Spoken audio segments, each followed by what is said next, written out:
You are weak, and you know it. Look around your life right now. How many things are unfinished? How many times have you said, "I'll start tomorrow," but tomorrow never came? How often do you let your feelings decide what you do instead of doing what needs to be done? I know this because I used to be the same, software lazy, full of excuses. I would set goals, make plans, tell myself I was going to change, and then nothing. I'd fall right back into comfort, just like you. But then I found something that ripped me out of my weakness and forced me to wake up. Stoicism, not the boring philosophy you hear about in school. The brutal warrior-like discipline of the ancient Stoics.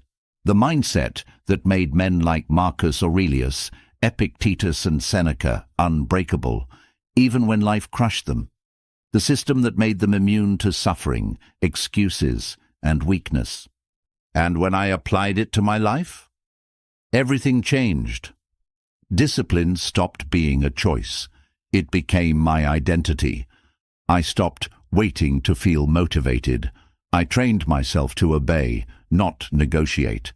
I burned every escape route, removed every weak excuse, and built a mind that would do what needed to be done, no matter how I felt. And now, I'm going to show you how to do the same. This isn't self-help fluff. This is a 2,000-year-old blueprint to turn your mind into a fortress. But I warn you, this will be harsh. It will break every illusion you have about why you're stuck. But if you're ready to stop being weak, if you want real, unbreakable discipline, keep watching. Because by the time you're done with this, you won't recognize yourself. You don't need motivation. You need discipline. The reason you struggle to get things done isn't because you're lazy. It's because you've been trained to avoid discomfort at all costs. Every modern convenience, every little shortcut, every life hack has made you weaker, softer, and more dependent on feeling good before taking action. But the truth is harsh. The more comfort you allow, the weaker you become. And it's not just you. Society has turned into a giant comfort trap, making people fragile, easily offended, addicted to entertainment, and terrified of anything that feels hard. You see it everywhere.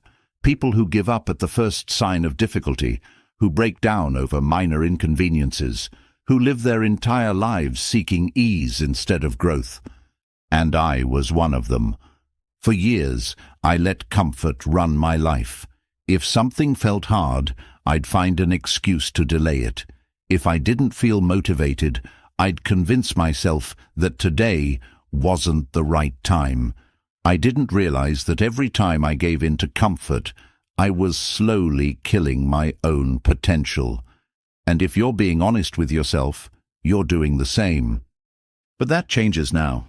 The Stoics understood something that most people today have forgotten. Comfort is the enemy of discipline. If you want to be strong, if you want to be unshakable, you have to tear yourself away from the mindset that things should be easy. Because the truth is, they won't be. And when you finally stop expecting them to be easy, you'll become unstoppable. That's what we're going to break down now. How comfort is slowly destroying your discipline, and how the Stoics trained their minds to be indestructible. If you've ever wondered why you can't stay consistent, why you keep giving in to distractions, why you struggle to push yourself when things get tough, this is the answer. And once you see it, you won't be able to go back to who you were before. This is going to hurt, but it will also set you free. You've been lied to. Society has convinced you that the goal of life is to be comfortable, to chase convenience, to avoid difficulty, to make everything as easy as possible. Everything around you is designed to eliminate effort. You can get food without cooking, entertainment without thinking, validation without achieving anything, and it feels good. But over time, it turns you into a passive, fragile version of yourself. one that panics the moment life demands something difficult. You don't have to fight for your survival anymore. No wild animals are hunting you. No wars are forcing you to be strong. No real hardships are shaping your character.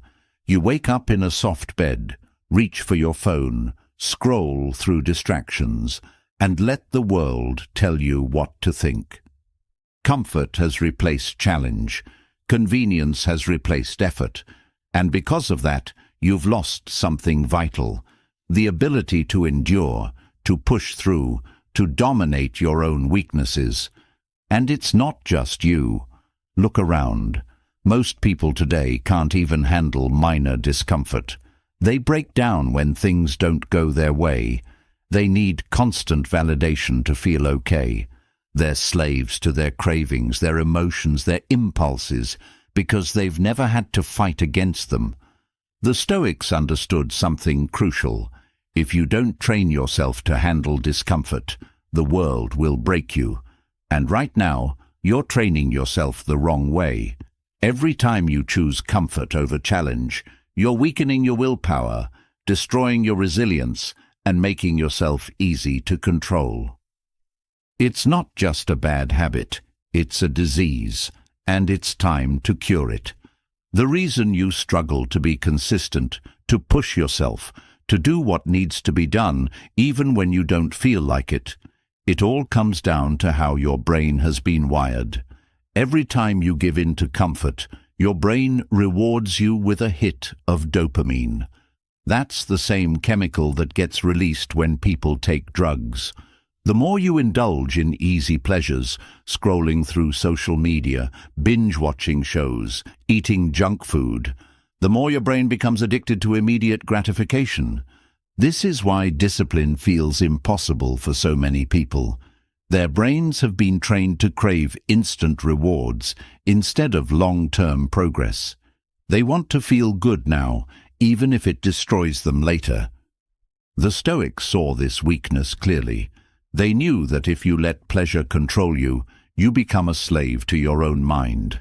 That's why they trained themselves to resist comfort, to delay gratification, to do what was hard instead of what was easy. Because they understood that freedom comes from self-control, not indulgence. If you want to rebuild your discipline, you have to rewire your brain. That means cutting off the constant need for easy pleasure and replacing it with something stronger, the ability to choose pain when necessary, to push through struggle, to dominate your own impulses. You have to retrain your mind not to seek comfort, but to seek growth. The Stoics didn't just talk about discipline, they lived it. They didn't wait for hardship to come. They actively put themselves in difficult situations to get stronger. Seneca would sleep on the floor and wear cheap clothes to remind himself that he didn't need luxury to be happy. Marcus Aurelius trained his mind to expect the worst, so nothing could ever shake him. Epictetus, who was born a slave, taught that real freedom doesn't come from avoiding pain. It comes from mastering your response to it.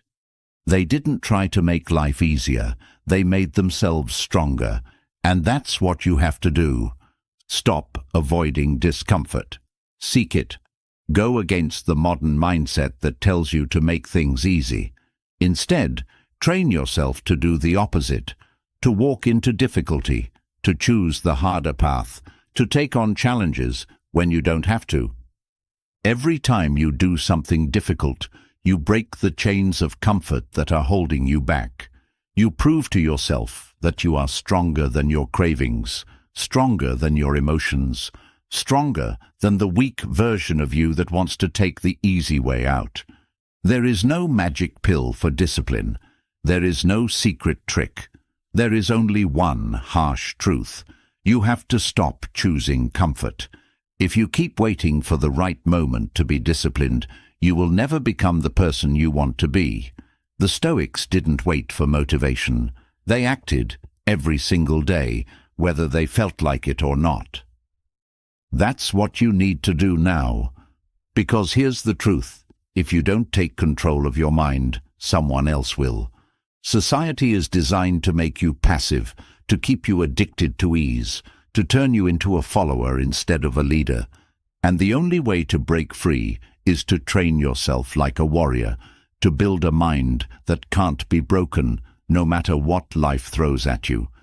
This is your wake-up call. Stop tolerating comfort.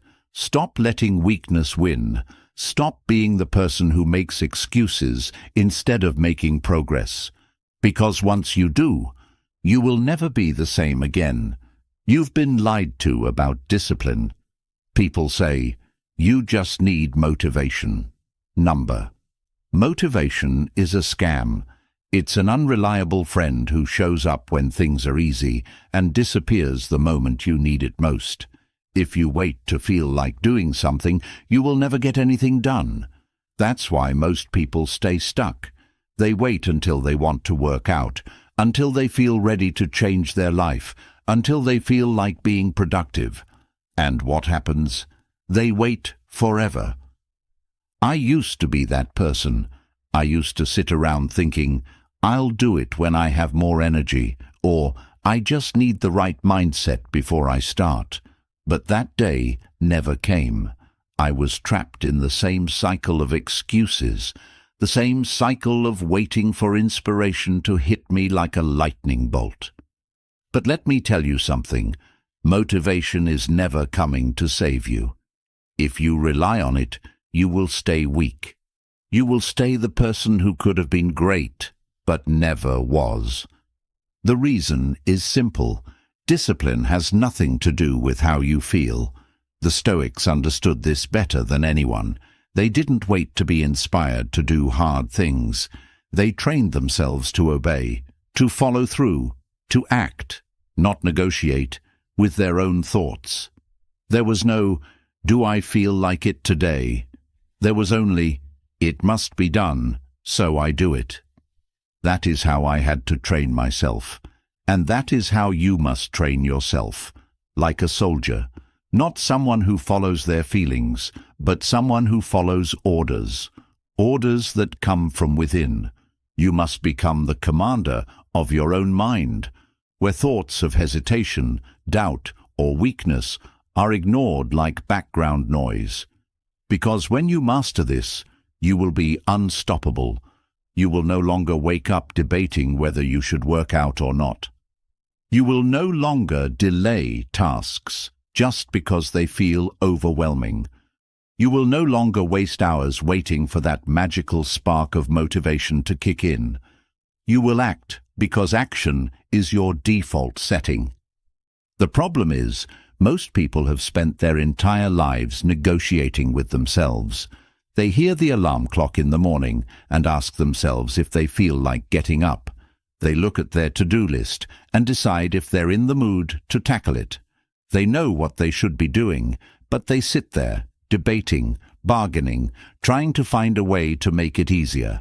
That is the behavior of a weak mind, one that has never been trained for war. And make no mistake, life is a war.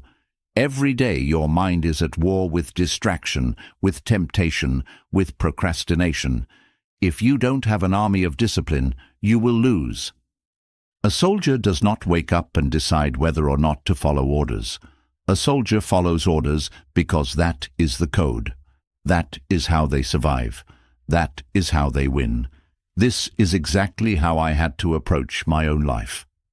I had to stop following my emotions and start following a code of discipline, of consistency, of non-negotiable action.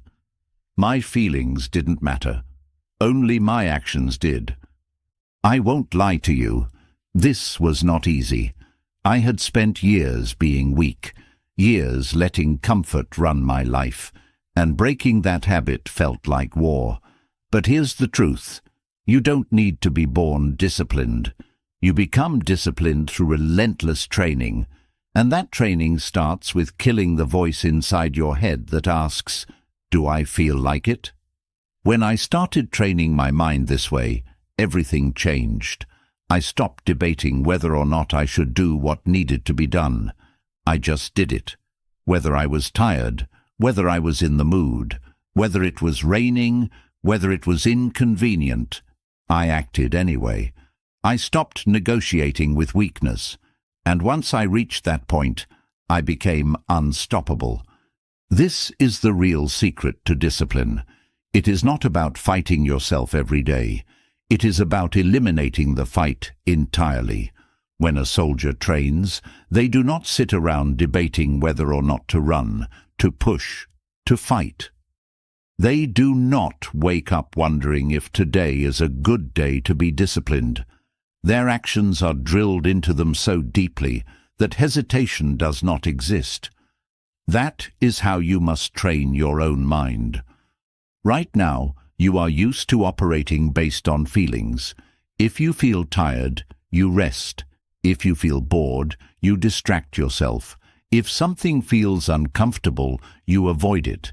But this is a system designed for failure because it is entirely unreliable.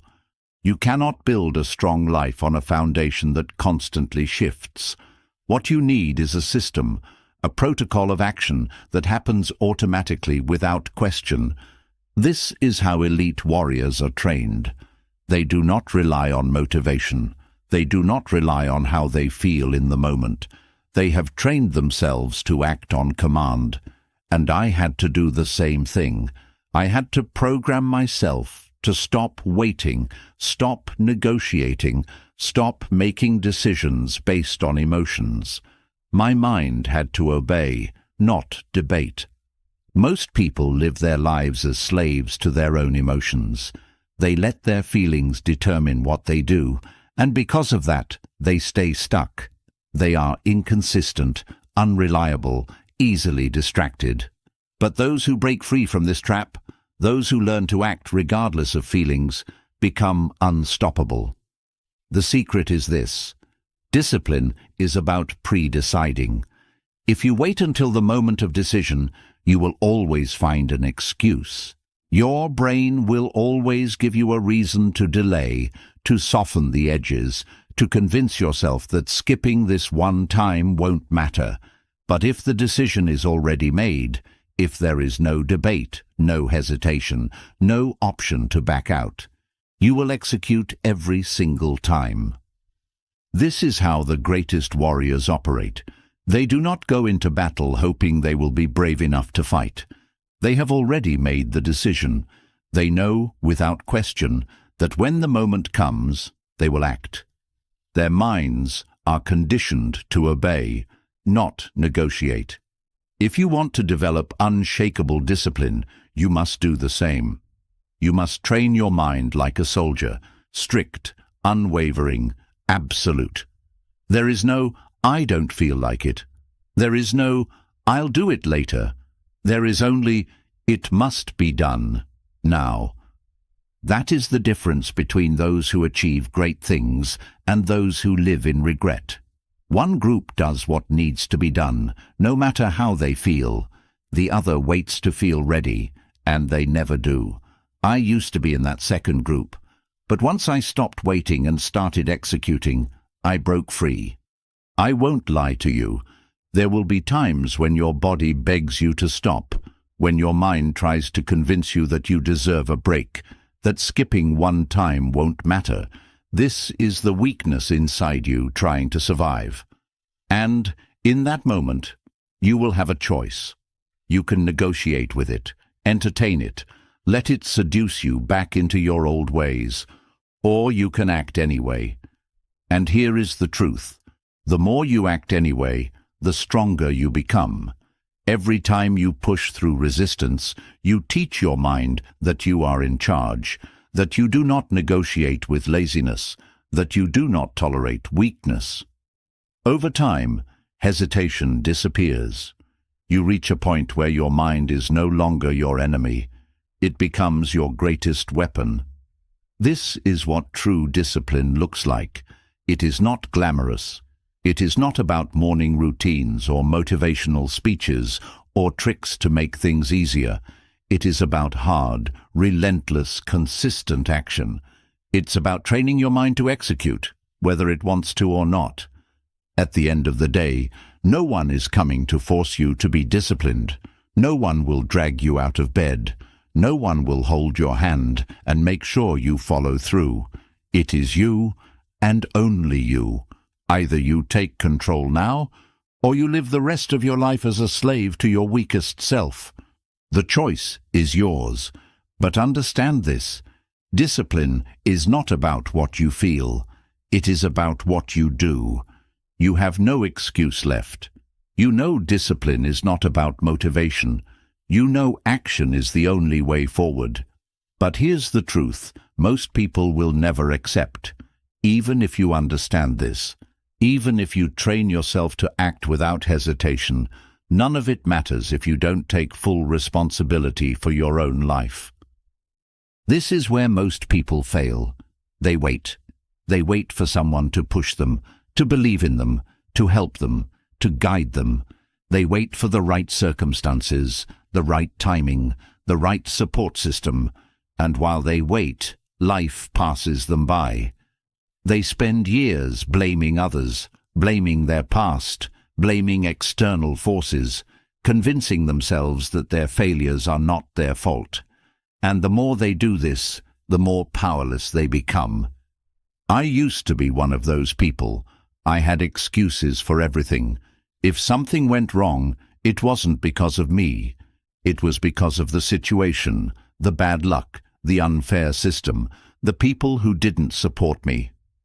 I was convinced that if only things were different, if only I had better opportunities, if only someone stepped in and showed me the way, I would finally succeed.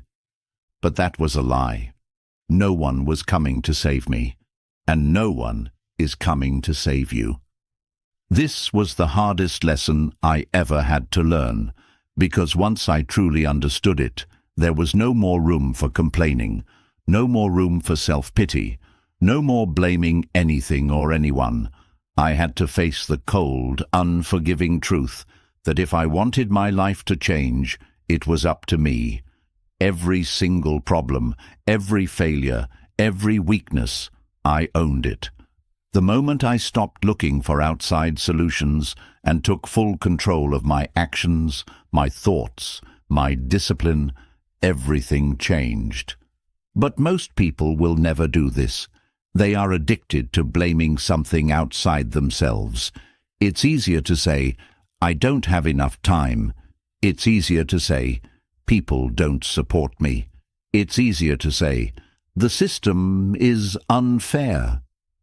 Because the moment you stop blaming, the moment you accept that everything is your responsibility, you also accept that you are the only one who can fix it. That's the real reason most people stay stuck, because once you take ownership, there is no one left to blame but yourself. If you are undisciplined, it's your fault. If you are out of shape, it's your fault. If your career is going nowhere, if your life is not what you want it to be, if you are weak, lazy, inconsistent, that's on you. No one is stopping you from becoming great. No one is forcing you to stay where you are. And if you don't like that truth, it's because you've spent your whole life running from it. This is what the Stoics mastered. They had no room for victimhood, no room for complaining, no room for self-pity. They understood that life was brutal, unfair, and filled with obstacles. But instead of wasting time whining about it, they focused on the only thing that mattered. What can I do about it? And that is the only question you should ever ask yourself. Not, why is this happening to me? Not, who is to blame? But, what am I going to do about it? Most people waste their lives waiting for someone else to fix things for them. They wait for inspiration, for motivation, for approval, for permission. They wait for the world to be fair. But the world doesn't care. The world will keep moving with or without you. And every second you spend waiting is a second wasted. Taking radical self-ownership means you eliminate all excuses. It means you never again say, "I can't because of this or that." It means you wake up every single day and ask, What am I going to do to move forward? It means you stop complaining, stop hoping for a savior, and take full control of your mind and actions. And this is not just about work ethic. This is about your entire life, your emotions, your responsibility, your thoughts, your responsibility, your failures, your responsibility, even the things that weren't your fault. What are you going to do about them? Because sitting around feeling sorry for yourself won't change a thing. There are people who have suffered more than you, who have been through worse than you, who have had every reason to give up, but they still found a way to rise. Because they understood one thing: you either control your life or your life controls you. The problem is, most people don't want to take full ownership. They want someone to feel sorry for them. They want to be rescued. They want to be told it's not their fault, so they can keep living in their comfort zone. But here's the harsh truth. No one cares about your excuses. No one is going to wake you up in the morning and force you to work harder. No one is going to hold your hand and make sure you stay disciplined. That's all on you. If you fail, that's your fault. If you succeed, that's your responsibility. It's all on you. The moment you truly accept this, your entire mindset changes. You stop seeing obstacles as things that hold you back and start seeing them as things you must overcome. You stop expecting the world to be easy and start preparing yourself to handle whatever comes your way. Most people crumble under pressure because they have never trained themselves to take ownership. They are used to blaming outside forces, so when life throws something hard at them, they collapse. They think, "Why is this happening to me?"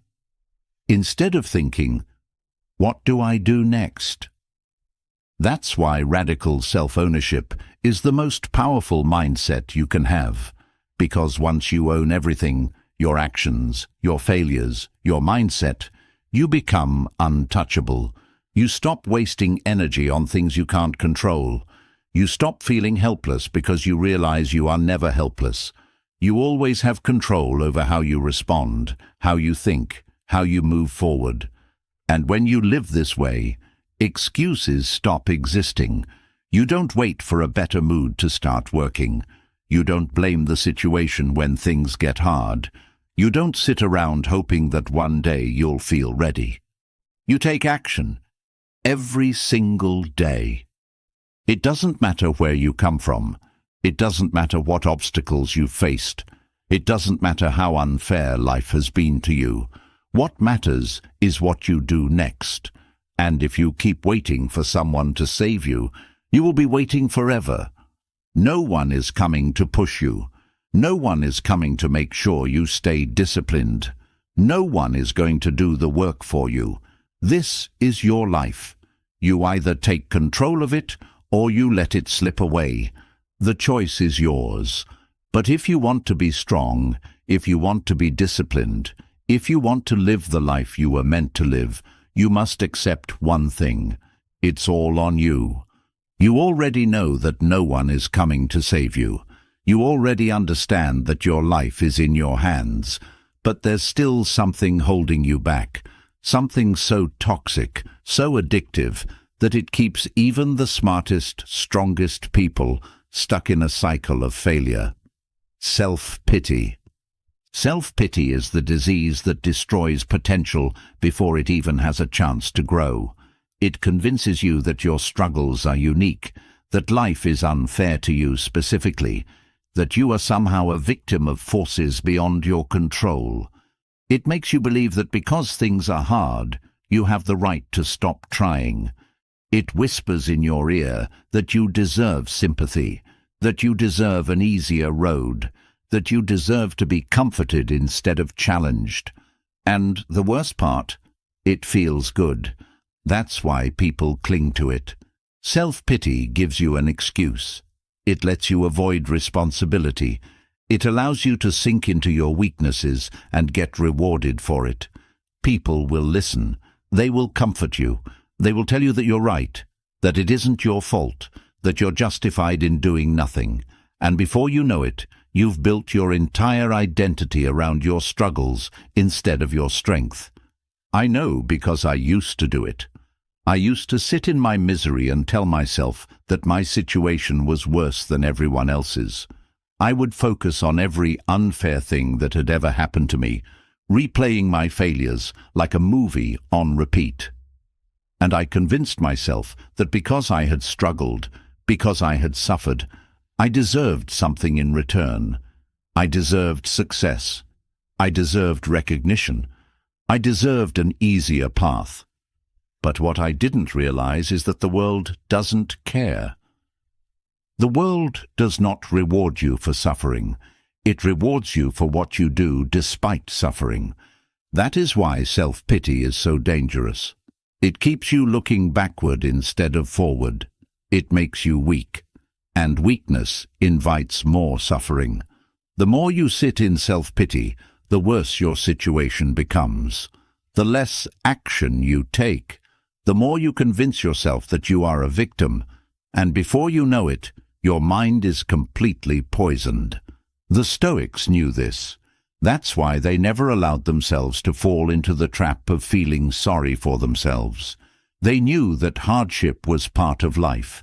They expected it. They prepared for it. And when it came, they faced it head-on instead of collapsing under it. When I first studied Stoicism, I was confronted with something brutal.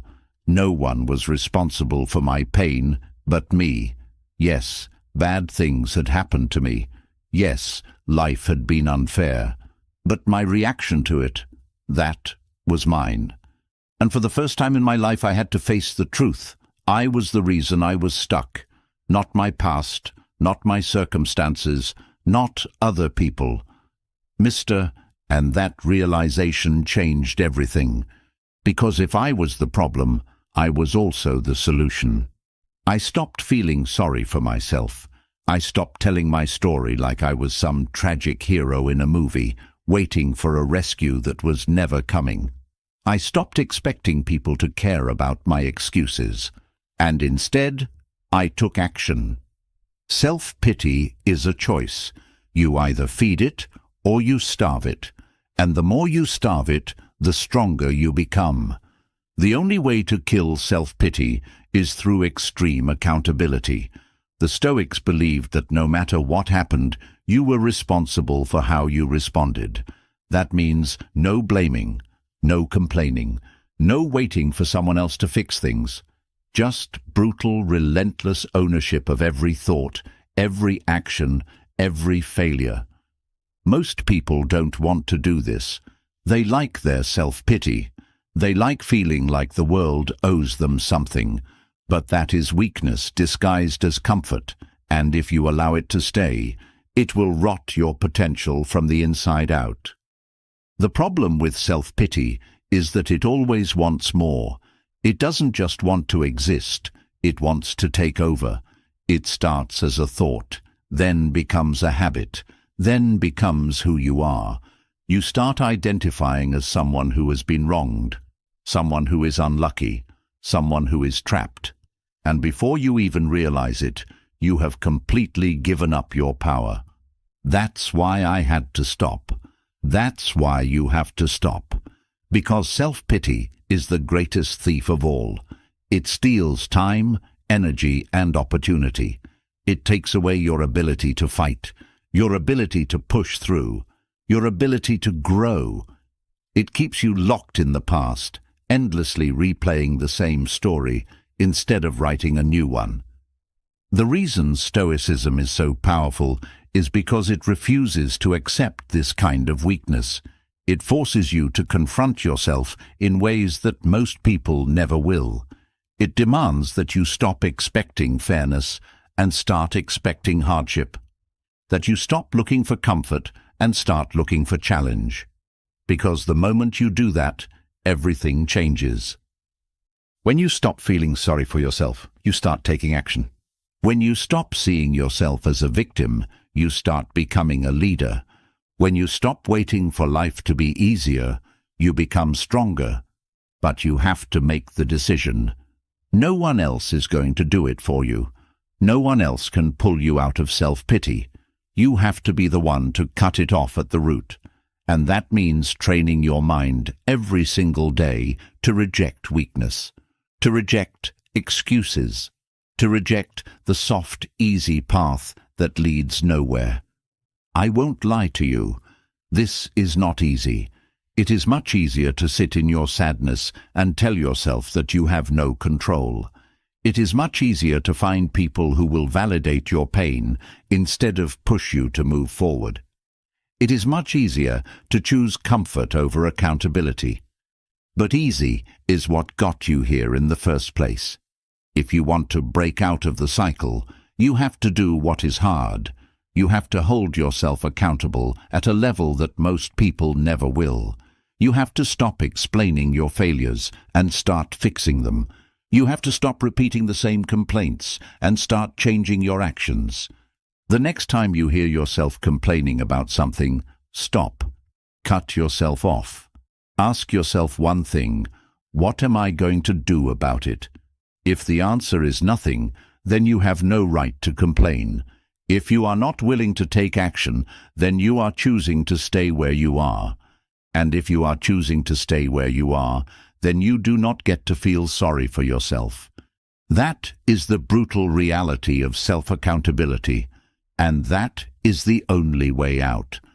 If you want to become stronger, you have to reject self-pity like a disease.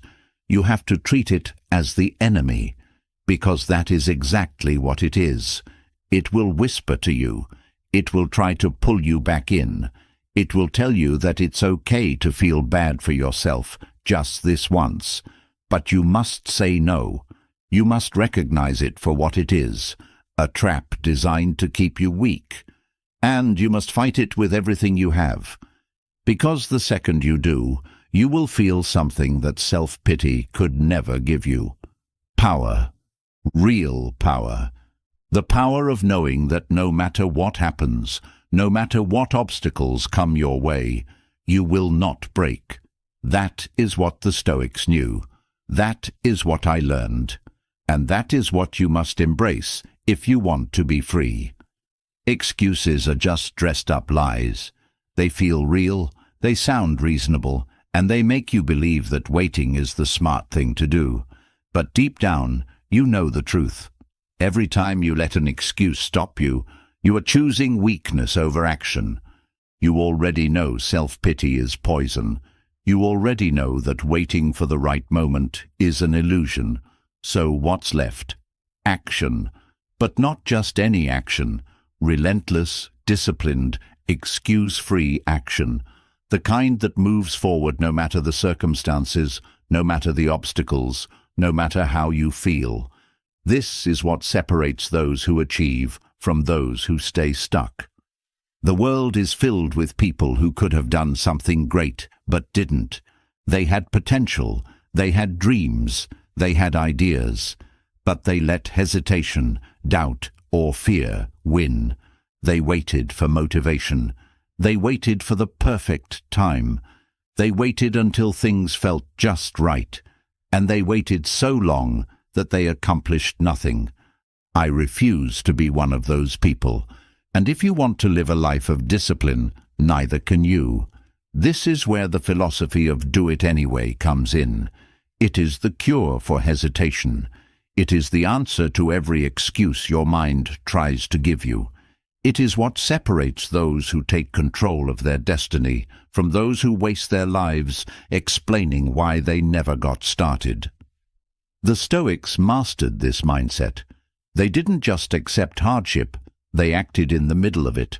Seneca was exiled, stripped of his wealth, betrayed by his own emperor, and still he wrote some of the greatest works on resilience ever recorded.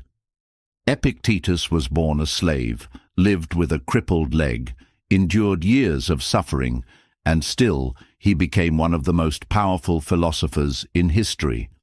Marcus Aurelius, the most powerful man in the world, ruled through plagues, wars, and betrayals, yet still kept his mind sharp, his discipline unshaken, his principles firm. They didn't wait for good conditions. They didn't let excuses take over. They didn't wait to feel like taking action. They did it anyway. That is the mindset you need. That is the standard you must hold yourself to. It doesn't matter if you're tired. It doesn't matter if you don't feel like it. It doesn't matter if the conditions aren't perfect. You act, you move, you execute. Most people live their lives as slaves to their emotions. They wake up and check if they're in the mood to work, to train, to take action, and if they're not, they do nothing. But those who succeed do not live this way. They do not wait to be in the mood. They act regardless. They know that waiting for motivation is the fastest way to become weak. I had to train myself to live by this principle. I used to be the person who waited, the person who let small obstacles stop me, the person who said, "I'll do it later." But later never came, and I realized something brutal. Every time I chose comfort, I was choosing failure. So I stopped. I stopped waiting for motivation. I stopped giving myself permission to make excuses. I stopped needing to feel like taking action. And I started living by one rule: do it anyway. When I wake up and I don't want to get up, I do it anyway. When I feel tired but I have work to do, I do it anyway. When something feels overwhelming, when doubt creeps in, when fear tries to stop me, I do it anyway, because that is the only way forward. The reason this mindset is so powerful is because it eliminates hesitation. The moment you stop debating with yourself, you gain back all the energy that was being wasted on indecision. You stop spending mental effort wondering if you should do something and start putting all your effort into actually doing it. Hesitation is the silent killer of success. It doesn't just delay action, it kills it completely. Every second you spend debating whether to start is a second wasted. And most of the time, hesitation turns into inaction. The mind starts finding more and more reasons why now is not the right time, why you're not ready, why maybe you should wait just a little longer. But when you commit to do it anyway, hesitation is no longer part of your life. The moment you think about doing something, you act. No second thoughts, no waiting for the perfect moment, just movement, just execution. That is how I had to train myself, and it is the only way to break free from a life of procrastination, hesitation, and regret. It's not enough to know what you need to do. Everyone knows what they should be doing. The difference is in who does it and who doesn't. And the only way to guarantee that you will do it is to remove all debate from the process. This is how the Stoics operated. They didn't sit around thinking about whether they felt like taking action. They didn't waste time debating whether their circumstances were good enough to start. They moved. They acted. They lived by the principle that action must come first, feelings second. And when you train yourself to live this way, something incredible happens. You stop being controlled by your emotions. You stop feeling like a prisoner inside your own mind. You stop wasting time waiting for the right moment, and instead, you become someone who moves through life with clarity, purpose, and unstoppable momentum.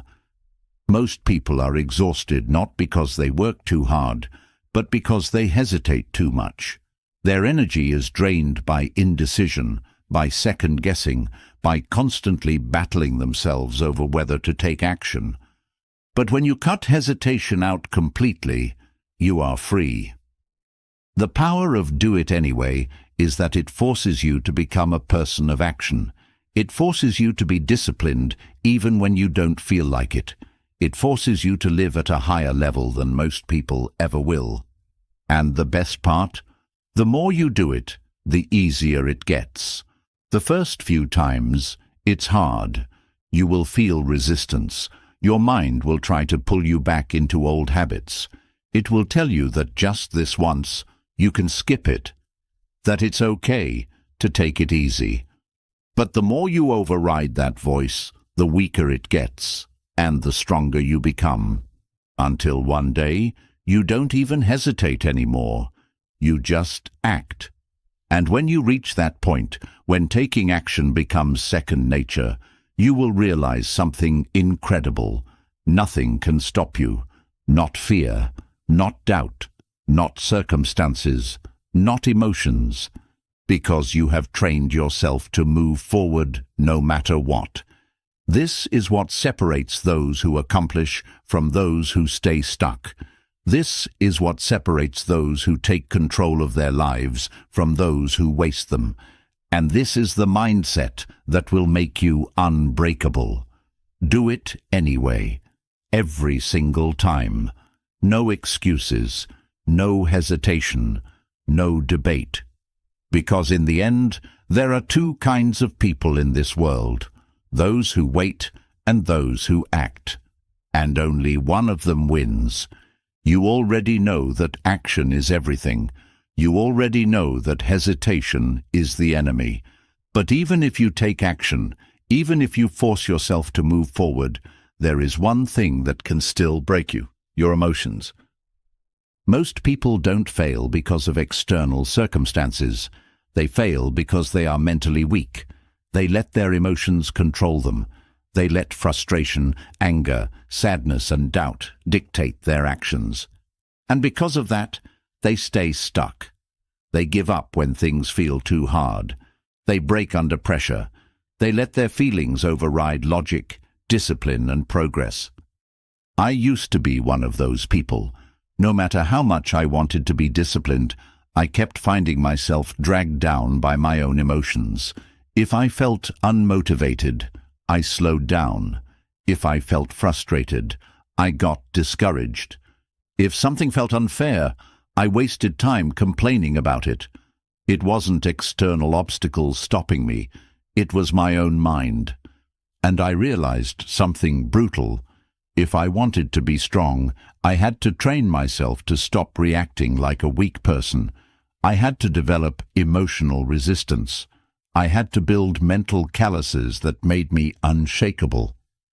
That is what Stoicism teaches. It is the ultimate training ground for emotional control. It turns fragile minds into indestructible forces. It rewires your brain so that no matter what happens, no matter how much pressure, how much stress, how much chaos, you do not break. The reason most people are emotionally weak is because they have never trained themselves to handle discomfort. Every time they feel a negative emotion, they look for an escape. If they are sad, they distract themselves. If they are anxious, they avoid the situation. If they feel like quitting, they justify it. And because they do this over and over again, they never build the ability to endure. This is why people get so easily offended, so easily discouraged, so easily broken. They have never trained their minds to withstand hardship. They think toughness is something you are born with. It's not. It is something you build. It is something you develop through deliberate resistance training, by exposing yourself to difficulty, by refusing to let emotions dictate your actions, by teaching yourself that pain, stress, and discomfort do not control you. I had to train myself like this. I had to stop running from my emotions and start facing them. When I felt frustration, I used it as fuel instead of an excuse. When I felt anxiety, I pushed forward instead of backing down. When I felt the urge to quit, I rejected it without hesitation. And the more I did this, the stronger I became. This is the key. You do not get stronger by avoiding emotions. You get stronger by conditioning yourself to handle them. You cannot control what emotions arise, but you can control whether or not you let them weaken you. Every time you let an emotion stop you, you reinforce weakness. But every time you push through, you reinforce strength. This is how you build mental calluses, through exposure, through endurance, through relentless resistance to weakness. Most people don't realize that their emotions are like muscles. If you never train them, they stay weak. But if you expose them to difficulty, if you force them to endure, they adapt, they harden, they become unshakable. This is why the Stoics deliberately exposed themselves to hardship. They knew that without resistance, they would never develop true strength. Seneca would practice poverty even though he was wealthy, because he wanted to train his mind to be immune to fear. Epictetus, who had been a slave, trained himself to accept suffering without breaking. Marcus Aurelius, the emperor of Rome, trained himself to remain calm and disciplined even when surrounded by betrayal, war, and death. They were not naturally strong. They became strong through deliberate mental training. That is what you must do. You must stop looking for comfort. Stop looking for ways to soften reality. Stop expecting things to feel easy. Instead, expose yourself to discomfort on purpose. Challenge yourself to endure emotions without reacting. Build your tolerance for stress, for pain, for setbacks. The next time you feel frustration, don't try to escape it. Sit with it. Let it burn. Let it push you forward instead of hold you back. The next time you feel like quitting, refuse. Stay in the discomfort. Force yourself to continue. Prove to your own mind that emotions do not control you. The next time something feels overwhelming, break it down and move forward anyway. Train yourself to see obstacles as training, not as reasons to stop. This is emotional resistance training. It is the process of conditioning your mind to be unbreakable. It is the process of rewiring yourself to act regardless of feelings. It is the only way to develop true mental strength. Most people will never do this. They will keep running from discomfort. They will keep letting emotions decide their actions. And because of that, they will stay weak. They will stay controlled by feelings instead of principles. They will stay trapped in their own fragile mindset. But you do not have to be like most people. You can train yourself to be different. You can train yourself to be stronger. You can train yourself to be unshakable. The choice is yours. Either continue living as someone who is ruled by their emotions, or start training yourself to be someone who acts with discipline no matter what. If you commit to this, if you start conditioning your mind like a warrior instead of a victim, you will become unstoppable. You will reach a level of strength that most people will never understand. And when that happens, nothing, no feeling, no setback, no external force will ever have power over you again. Weakness doesn't always show itself as laziness or fear. Sometimes it hides behind pleasure. It disguises itself as comfort, indulgence, and convenience. And the worst part, it feels good until it destroys you.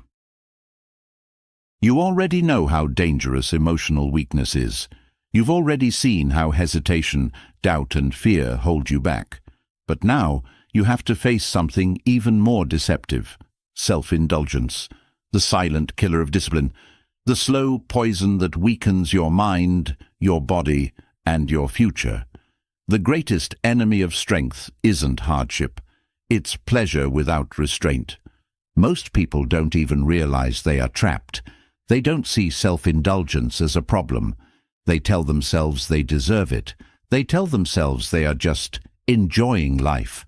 But what they are really doing is escaping reality, numbing themselves, and slowly losing control. I know because I was that person. I let comfort make me weak.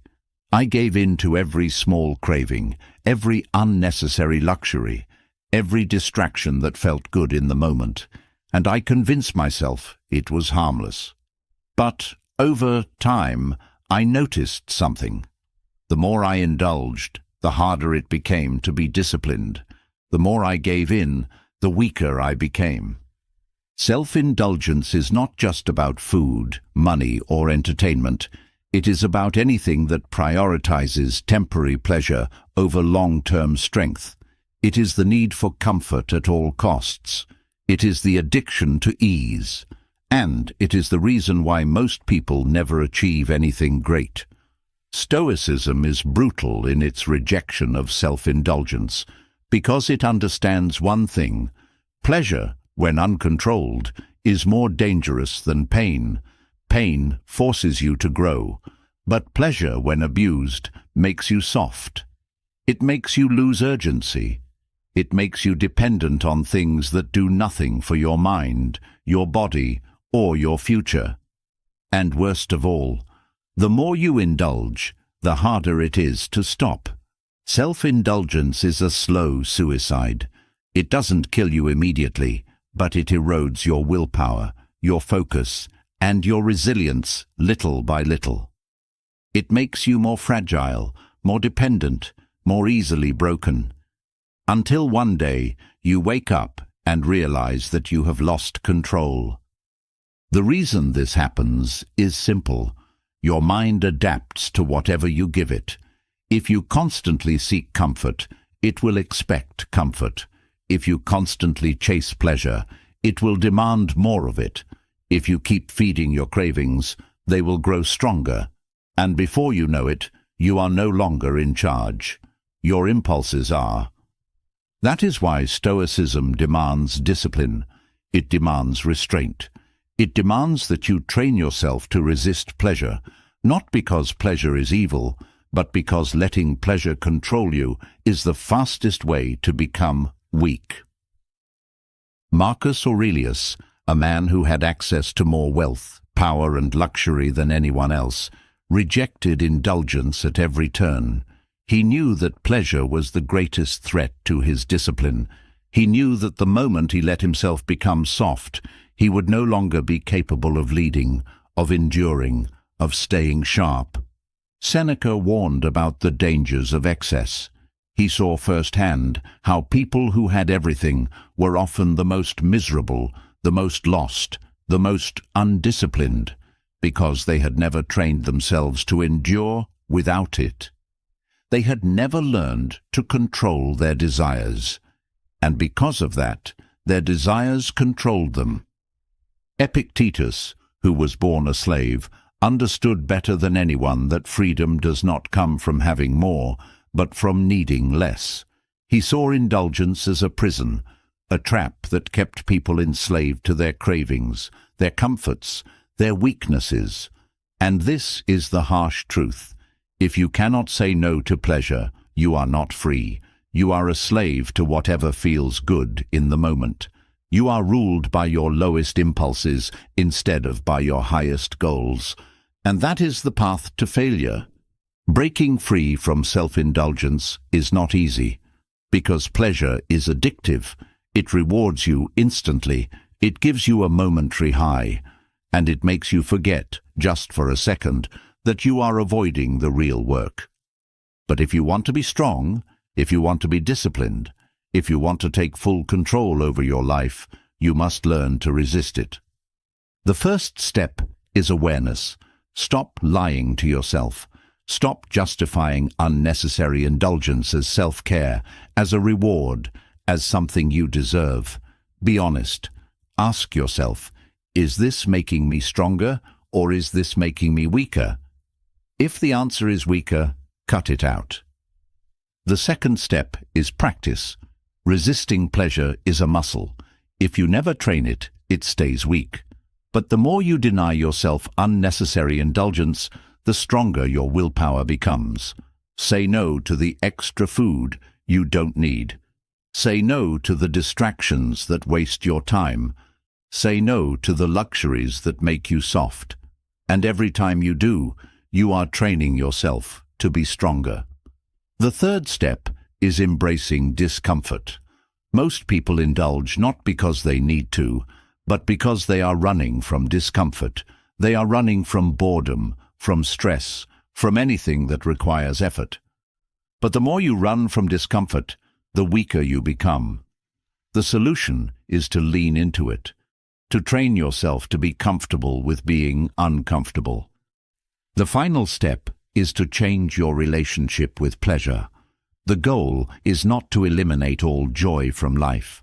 The goal is to control it, to make sure it serves you instead of the other way around. Earn your pleasure. Make sure it comes from something real, something that strengthens you rather than weakens you. A hard-earned victory, a disciplined routine, a moment of peace that comes from knowing you are in control. That is real pleasure. The kind that does not make you weaker, but stronger. Most people will never do this. They will keep indulging. They will keep chasing comfort.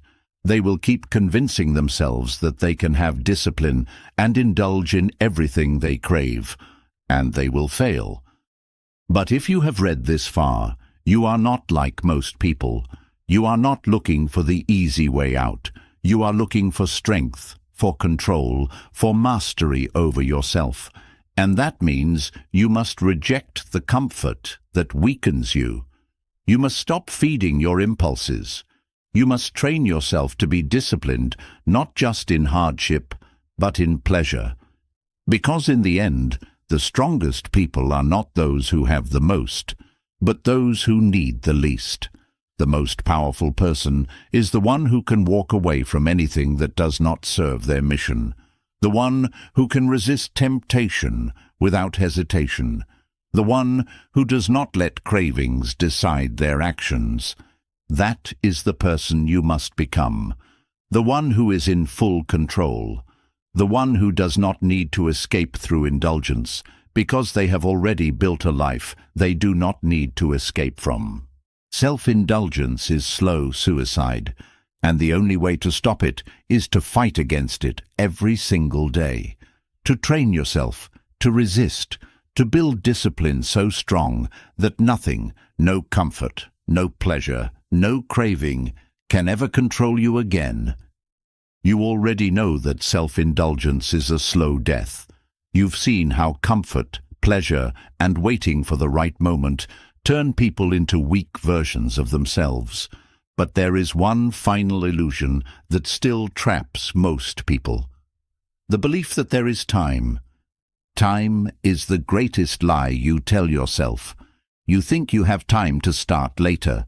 You think you have time to fix your mistakes.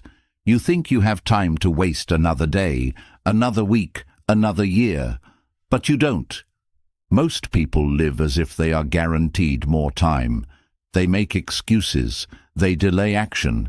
They tell themselves they will get serious eventually.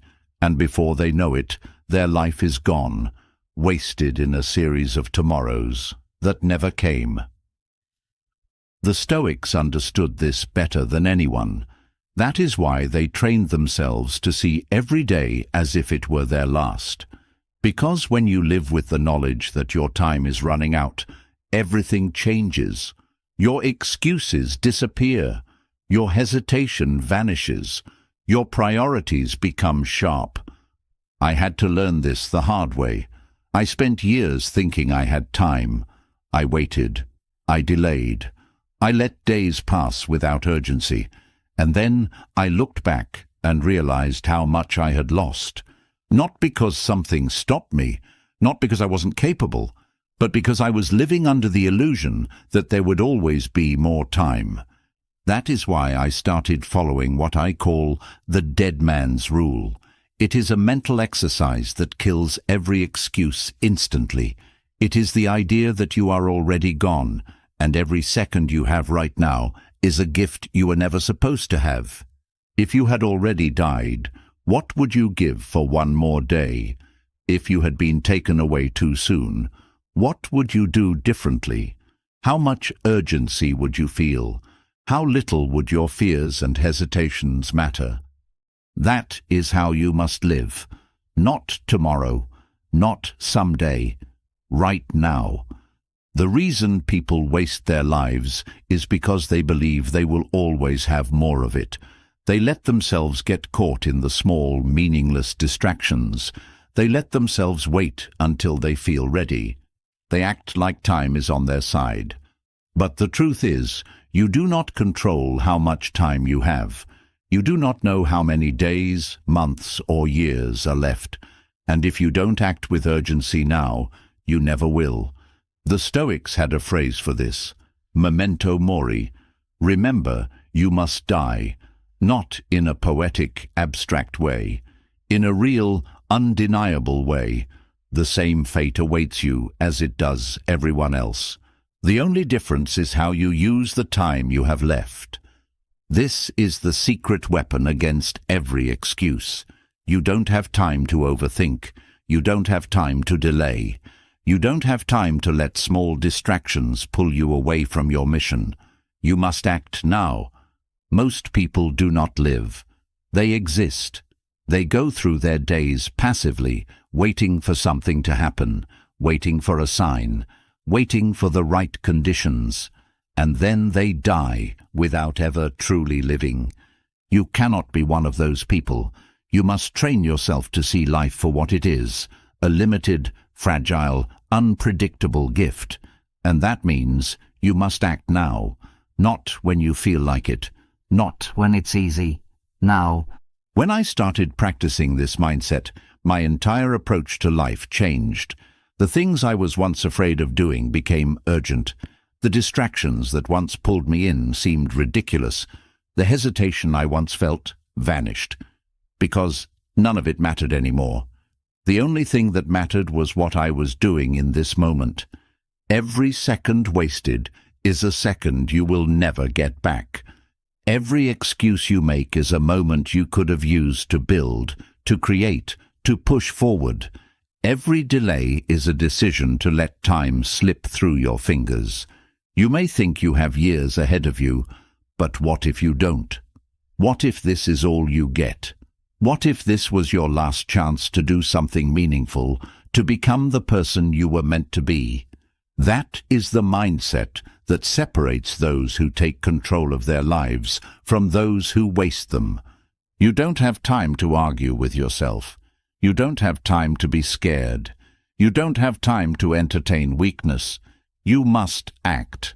The dead man's rule is the ultimate weapon against procrastination. It forces you to strip away everything unimportant. It forces you to stop overthinking.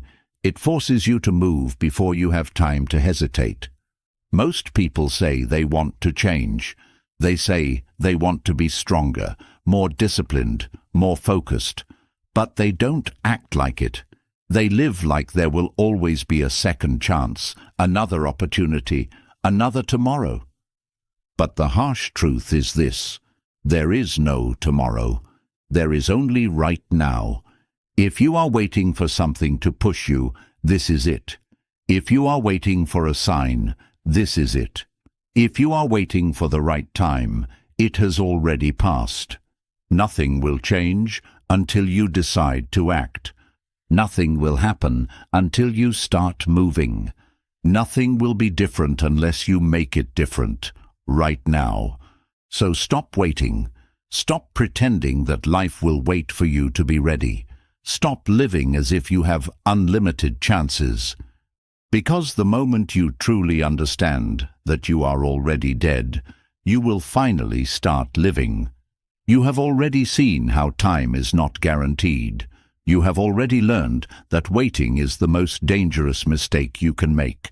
But there is something even more deceptive, something that keeps you chained, something that controls your every action even when you think you are in control: your emotions. Most people are not controlled by logic. They are not controlled by reason, discipline, or purpose. They are controlled by how they feel. And that is why they fail. That is why they break under pressure. That is why they hesitate, overthink, procrastinate, and sabotage themselves, because they let their emotions decide their actions instead of their mind. I had to confront this in myself. Every time I put off difficult tasks, every time I avoided discomfort, every time I made excuses, I realized the truth. I was a slave to my feelings. If I didn't feel like doing something, I avoided it. If I felt tired, I stopped. If I felt discouraged, I slowed down. And every time I let my emotions lead, I lost. This is how most people live. They wake up and check how they feel before deciding if they will take action. They let their emotions set the course for their entire day, their entire life. And then they wonder why they never achieve what they say they want. But here's the reality. Your emotions do not care about your success. They do not care about your goals, your discipline, your future. They are temporary impulses that react to your environment, your habits, and your weakest desires. And if you let them lead, you will never break free. Stoicism is the antidote. It teaches you to strip emotions of their power, to stop treating them as facts and start seeing them as impulses to be controlled, to stop letting feelings decide your actions and start making decisions based on logic, discipline, and purpose. The Stoics understood that emotions are not the enemy, but being ruled by them is. Marcus Aurelius trained himself to act with reason, not impulse. Seneca reminded himself that emotions are just thoughts, not commands. Epictetus, who endured slavery and suffering, understood that the moment you let emotions control you, you become a prisoner of them. This is what I had to train myself to do. I stopped asking myself how I felt about taking action. I stopped negotiating with my emotions. I stopped giving in to the voice in my head that told me to take it easy, to wait until I was in the mood, to listen to my doubts. Instead, I did what had to be done, no matter how I felt. That is how you break free. That is how you stop letting emotions trick you into weakness. The first step is to recognize that emotions are unreliable. They shift, they change, they react to small things that don't matter. They are influenced by sleep, by hunger, by stress, by temporary frustrations. And if you base your actions on them, you will never have consistency. The second step is to separate emotion from action. Just because you feel something does not mean you have to act on it. Just because you feel tired does not mean you skip the work. Just because you feel doubt does not mean you stop pushing forward. Just because you feel angry does not mean you lash out.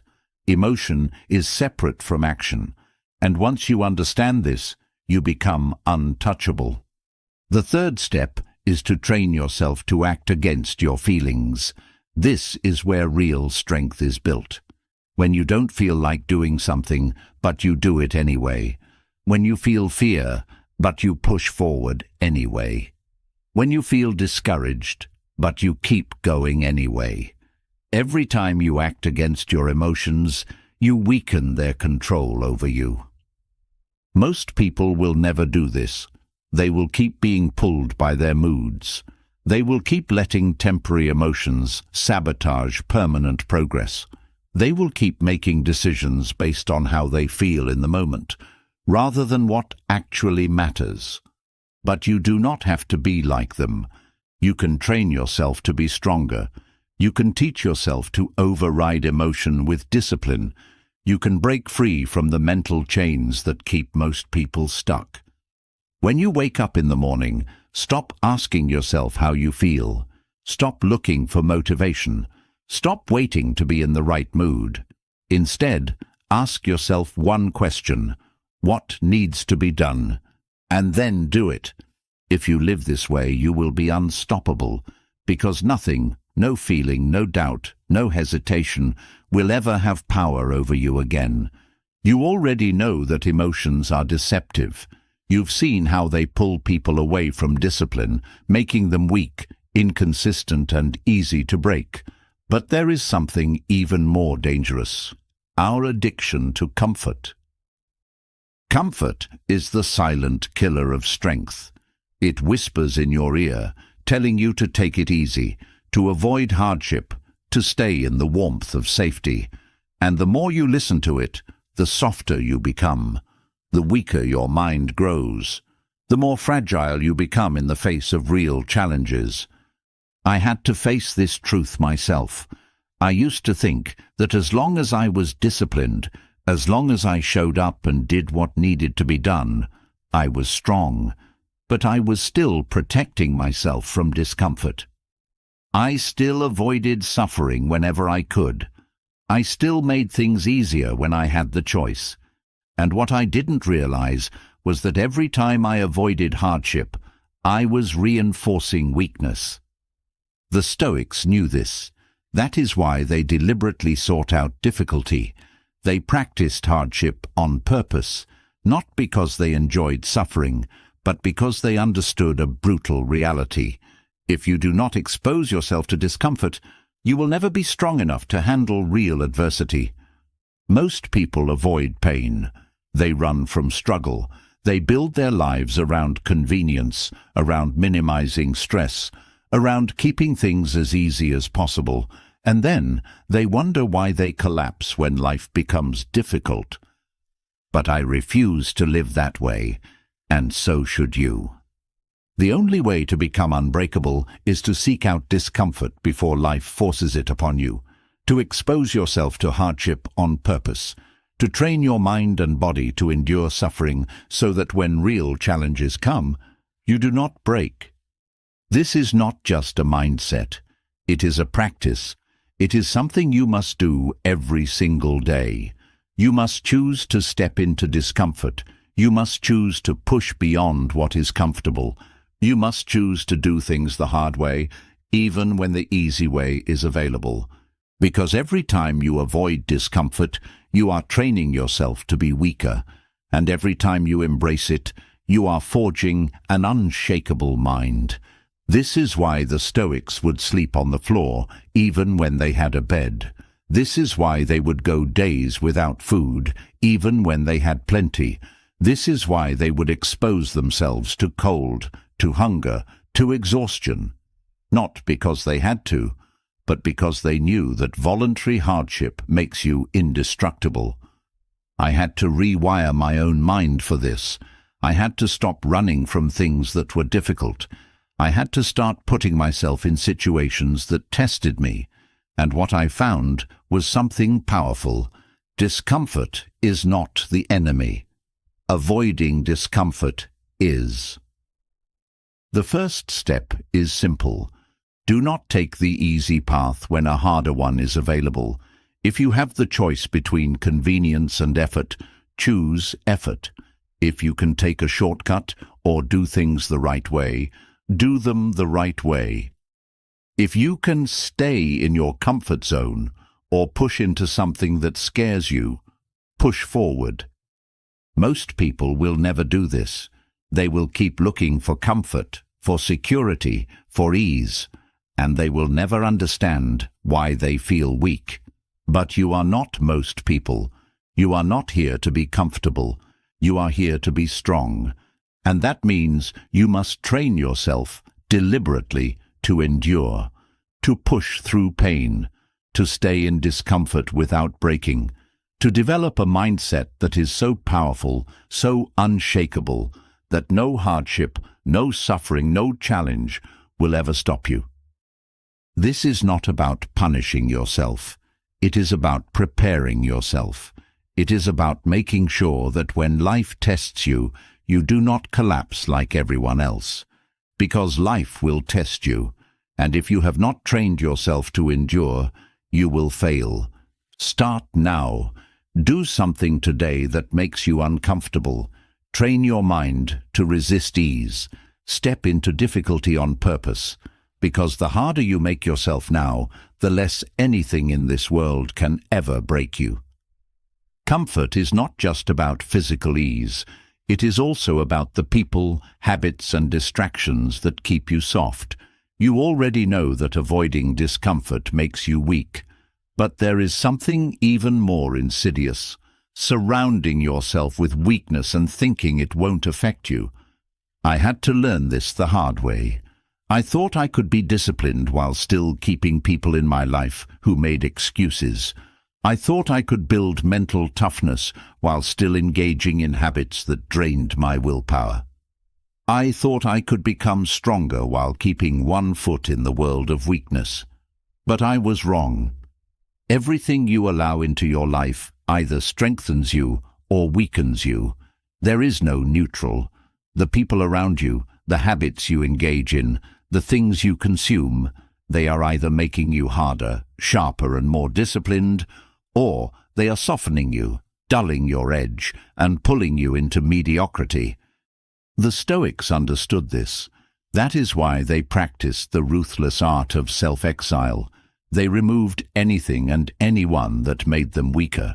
They distanced themselves from toxic influences, useless distractions, and anything that compromised their self-discipline. They cut out comfort, not just in their actions, but in their environment. Most people never do this. They hold on to weak relationships because they don't want to be alone. They keep bad habits because they are familiar. They stay in environments that drain them because change is uncomfortable. And then they wonder why they struggle to stay disciplined. But discipline is not just about what you do. It is also about what you refuse to tolerate. If you surround yourself with people who make excuses, you will start making excuses. If you keep habits that waste time and energy, you will never have the focus you need to build real strength. If you allow distractions into your daily life, you will always struggle to stay committed to what matters. I had to purge my life of anything that did not serve my mission, and it was not easy. Cutting people off is hard. Walking away from old habits is hard. Making the choice to isolate yourself from anything that weakens you is hard. But that is the price of becoming unbreakable. The first step is to be brutally honest about what is holding you back. Look at the people around you. Are they pushing you to be better, or are they pulling you into weakness? Do they hold you accountable, or do they encourage your excuses? If the answer is the latter, they have to go. It doesn't matter if they are friends. It doesn't matter if they have been in your life for years. If they are keeping you soft, they are keeping you weak. And if you are serious about building an indestructible mindset, you cannot afford to stay surrounded by people who drain you. The second step is to destroy the habits that make you weaker. Every small indulgence, every unnecessary comfort, every habit that pulls you away from discipline must be eliminated. You do not have time to waste on things that do not serve you. The third step is to create an environment that forces you to be stronger. Your surroundings shape you. If you live in a place filled with distractions, you will be distracted. If your daily routine is filled with comfort, you will become soft. If you let weakness stay in your life, you will never be free from it. The Stoics knew this. That is why they removed themselves from temptation. They trained themselves to be immune to external influences by controlling their environment. And you must do the same. If you are serious about becoming disciplined, about becoming strong, about becoming unstoppable, you must be ruthless. You must exile anything that weakens you. You must cut out everything that does not serve your highest purpose. You must create a world around you that forces you to rise to your greatest potential. Most people will never do this. They will hold on to what is comfortable. They will stay connected to what is familiar, and because of that, they will stay weak. But if you are here, if you have come this far, you are not like most people. You are not looking for comfort. You are looking for transformation. You are looking for strength. And that means you must have the courage to cut ties with anything that does not push you forward. The process will be painful. It will be uncomfortable. It will force you to confront parts of yourself that you have been avoiding. But on the other side of it is something rare: absolute freedom. Freedom from weak influences. Freedom from self-sabotage. Freedom from anything that keeps you from reaching your highest potential. And that freedom is worth everything. Weakness does not just come from external influences. It is not only the people, habits, or comforts that make you soft. The real battle is inside your mind. You can cut out every toxic relationship, remove every distraction, and isolate yourself from anything that weakens you. But if you do not have control over your own thoughts and emotions, you will still fail. Most people do not lose because of outside forces. They lose because they cannot control themselves when chaos strikes. They panic, they react emotionally, they make decisions based on fear or impulse rather than logic and discipline. They let the world dictate their state of mind instead of mastering their own responses. I have seen this in myself. I used to think that if I just worked hard enough, if I just built enough discipline, I would be unbreakable. But I was still reactive. When things didn't go my way, I let frustration take over. When I faced resistance, I let doubt slow me down. When things became chaotic, I lost focus. And I realized that no matter how strong I became physically, no matter how much I controlled my environment, I was still vulnerable, because I had not mastered my mind. This is why the Stoics spent their lives training themselves in self-control. They knew that the real battle was not against the world, but against their own emotions, their own impulses, their own reactions. They built systems, rules, and practices that allowed them to stay calm, stay focused, and stay unshaken no matter what happened around them. Marcus Aurelius led armies through war, ruled an empire during plagues and betrayals, and still remained centered. Epictetus endured slavery, physical suffering, and constant hardship, yet never lost control over his mind. Seneca faced exile, political threats, and even his own ordered execution with absolute composure. They followed a formula, a blueprint for unshakable self-control that has been tested for over 2,000 years. And if you want to reach the highest level of mental toughness, you must follow it too. The first step is understanding that you do not control the world. You do not control other people. You do not control what happens to you. You only control one thing, your own mind. The moment you try to control anything outside of that, you set yourself up for frustration, disappointment, and weakness. Most people waste their energy worrying about things they cannot change. They stress over problems that are not in their hands. They react emotionally to things that have nothing to do with their own actions.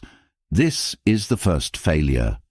Because every ounce of energy wasted on the uncontrollable is an ounce of energy stolen from what truly matters: your own discipline, your own response, your own ability to take action. The second step is learning to detach from emotion. Emotions are automatic. They arise whether you want them to or not. But just because you feel something does not mean you have to obey it. This is the mistake most people make. They assume that if they feel angry, frustrated, or afraid, they must act on it. But the Stoics understood that emotions are nothing more than signals. They are suggestions, not commands. When I first started practicing this, it felt unnatural. When someone disrespected me, my first reaction was to respond with aggression. When something went wrong, my instinct was to complain or get frustrated. But the more I trained myself to detach, the more I realized something powerful. Most emotions are useless. They do nothing but cloud judgment and waste time. If you can pause, step back, and see emotions for what they are, temporary impulses, you take away their power. You no longer react blindly. You no longer let a moment of weakness dictate your actions. You train yourself to move based on logic, reason, and discipline rather than fleeting feelings. The third step is developing the ability to stay focused in chaos. This is where most people fail. They can be disciplined when things are calm. They can stay in control when everything is going smoothly. But the moment things go wrong, the moment pressure increases, they break. This is why you must practice operating under stress. You must train yourself to stay steady when others panic. You must force yourself to remain clear-headed when everything around you is uncertain, because in life, chaos is inevitable. The only question is whether or not you are prepared to handle it. The Stoics trained for this by deliberately putting themselves in uncomfortable situations. They practiced enduring insults without reacting. They trained themselves to go without food, without comfort, without ease, so that when hardship arrived, they were already prepared. I started testing this in my own life. I forced myself to remain calm in stressful situations. I stopped reacting emotionally to setbacks. I treated challenges as training rather than obstacles. And what I discovered was this: the more you expose yourself to chaos, the more immune you become to it. Most people go through life avoiding discomfort, and because of that, they never develop the ability to stay in control under pressure.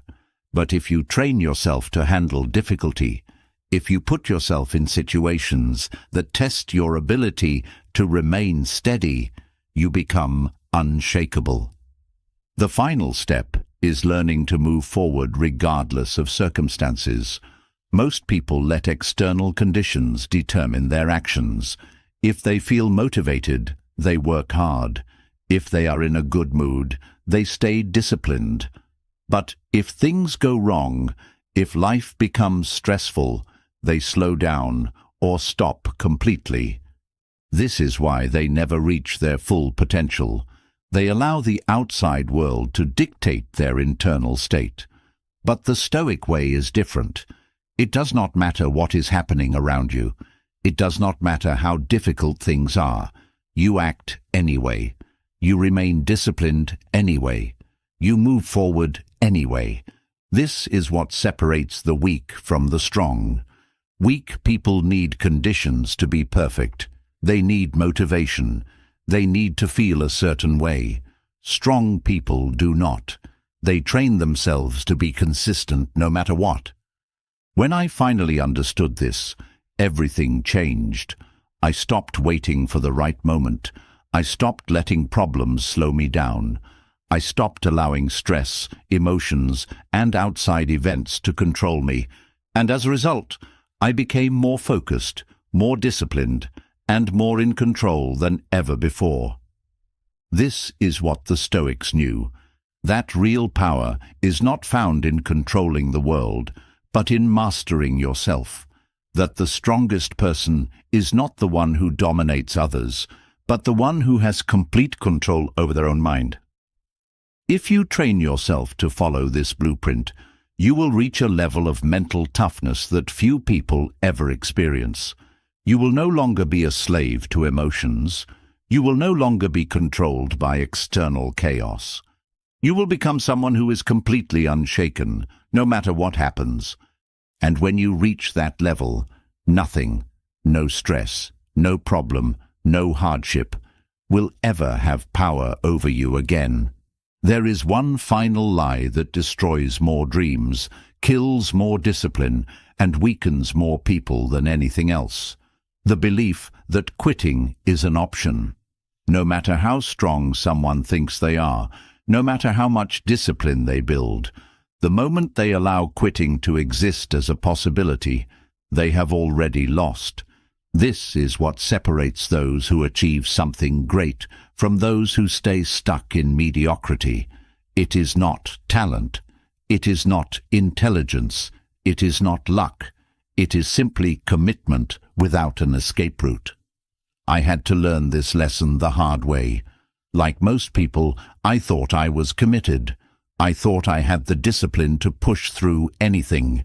But when things got difficult, when progress felt slow, when my motivation faded, I found myself making excuses. I told myself I needed a break. I convinced myself that I would try again later. And before I even realized it, I had quit. Not suddenly, not in one dramatic moment, but in small, quiet ways.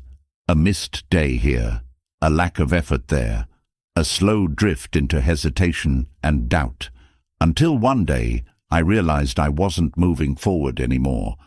And when I looked back at every time I had failed, every time I had lost momentum, every time I had walked away from something that mattered, I saw the same pattern. I always left myself an escape route. I always allowed quitting to be an option. That was the problem, and that was the only thing that had to change. The moment I made the decision to burn the escape routes, everything shifted. There was no more debate in my head, no more wasted energy arguing with myself, no more hesitation when things became difficult. The only option was forward, and because there was no way out, I pushed through every obstacle. This is what the Stoics understood.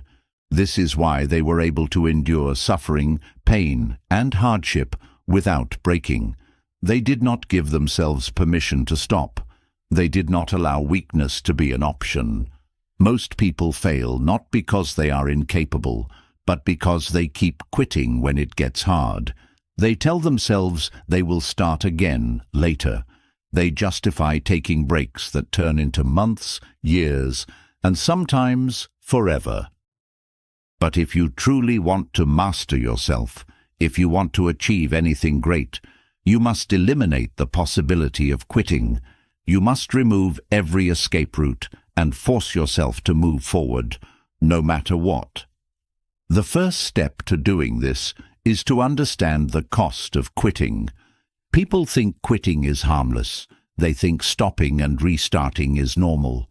But what they do not realize is that every time you quit, you train yourself to quit faster next time. Your mind remembers everything you do. Every time you walk away when things get tough, every time you convince yourself that you will start again later, you are teaching yourself that quitting is acceptable. You are wiring your brain to expect an exit. And the more you do it, the weaker you become. Because the truth is, quitting never gets easier. It only gets more automatic. This is why some people live their entire lives failing over and over again. It is not because they lack ability. It is because they have trained themselves to give up whenever things get difficult. But when you remove quitting as an option, when you commit so deeply that there is no turning back, your mind adapts. It stops searching for an escape. It stops hesitating when things become painful. It stops looking for an easier path. You train yourself to endure. You train yourself to push forward, no matter the difficulty. And once you do this, you become unstoppable. The second step is to make the decision before the pain arrives. Most people do not decide in advance. They wait until they are in the middle of the struggle, and then they try to decide whether or not to keep going. But in that moment, the mind will always take the easy way out. If you leave room for hesitation, if you leave room for debate, you will always find a reason to stop. This is why the decision must be made before the difficulty comes. You must commit so fully that when pain, exhaustion, or frustration hit, quitting is not even a discussion. There is no decision to make because the decision has already been made. This is what makes some people truly unstoppable. It is not that they are immune to pain or fatigue. It is that they refuse to entertain the idea of stopping. They never give themselves a choice. And because of that, they succeed where others fail. The third step is to remove all safety nets. Most people fail because they give themselves a way out. They leave doors open in case things get too hard. They tell themselves they can stop if it becomes uncomfortable. But the moment you give yourself that option, you are already setting yourself up to fail. This is why you must burn every escape route. You must put yourself in situations where quitting is impossible. You must make it so that stopping is not even an option. The Spartans did this before battle. When they went to war, they burned their own boats. This sent one message: we either win or we die. There is no retreat. There is no way out. And that mindset made them fearless. Because once you remove the ability to quit, your mind stops looking for excuses. You do not waste energy second-guessing yourself. You do not spend time debating whether you should continue. You simply push forward because that is the only choice left. This is how you force yourself to be disciplined even when you don't feel like it. This is how you build a mindset that does not break under pressure. This is how you turn yourself into someone who always follows through, no matter what. The fourth step is to embrace suffering as a requirement, not an obstacle. Most people quit because they think difficulty means something is wrong. They feel pain and assume they should stop. They face setbacks and assume they are not meant to continue. But pain is not a signal to stop. It is proof that you are on the right path. The Stoics knew this. They trained themselves to embrace suffering, to see hardship as a test of their discipline, to view pain as something to push through, not avoid. If you want to reach a level of discipline that cannot be broken, you must train yourself the same way. You must expect difficulty. You must welcome struggle. You must prepare for suffering and commit to pushing through it regardless. Because once you stop seeing hardship as an excuse to quit, once you start seeing it as the necessary path to greatness, you will stop looking for ways out.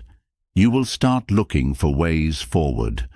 The final step is to remove the need for motivation. Most people rely on motivation to keep them going, and that is why they fail. Motivation is a luxury. It is temporary. It comes and goes. If you need motivation to stay committed, you will always be inconsistent. The truly disciplined do not wait to feel ready. They do not need to feel inspired. They act because they have already decided that quitting is not an option. This is what makes them unshakable. This is what allows them to outlast everyone else. It is not talent, it is not luck, it is not intelligence. It is simply the decision to never stop, no matter what. If you truly want to reach your highest level, if you want to build a mind that does not break under pressure, if you want to be the person who always follows through, then you must make this decision now, not later, not when you feel like it. Now. And once the decision is made, there is no going back. No debate, no hesitation, no escape. Because once quitting is no longer an option, success is the only outcome left. Quitting is the disease that keeps people trapped in mediocrity, but the real parasite that feeds this weakness is unchecked desire. Even if you eliminate all escape routes, even if you commit fully, there is still something that can break your discipline, your craving for comfort, pleasure, and ease. Desire is the root of every failure.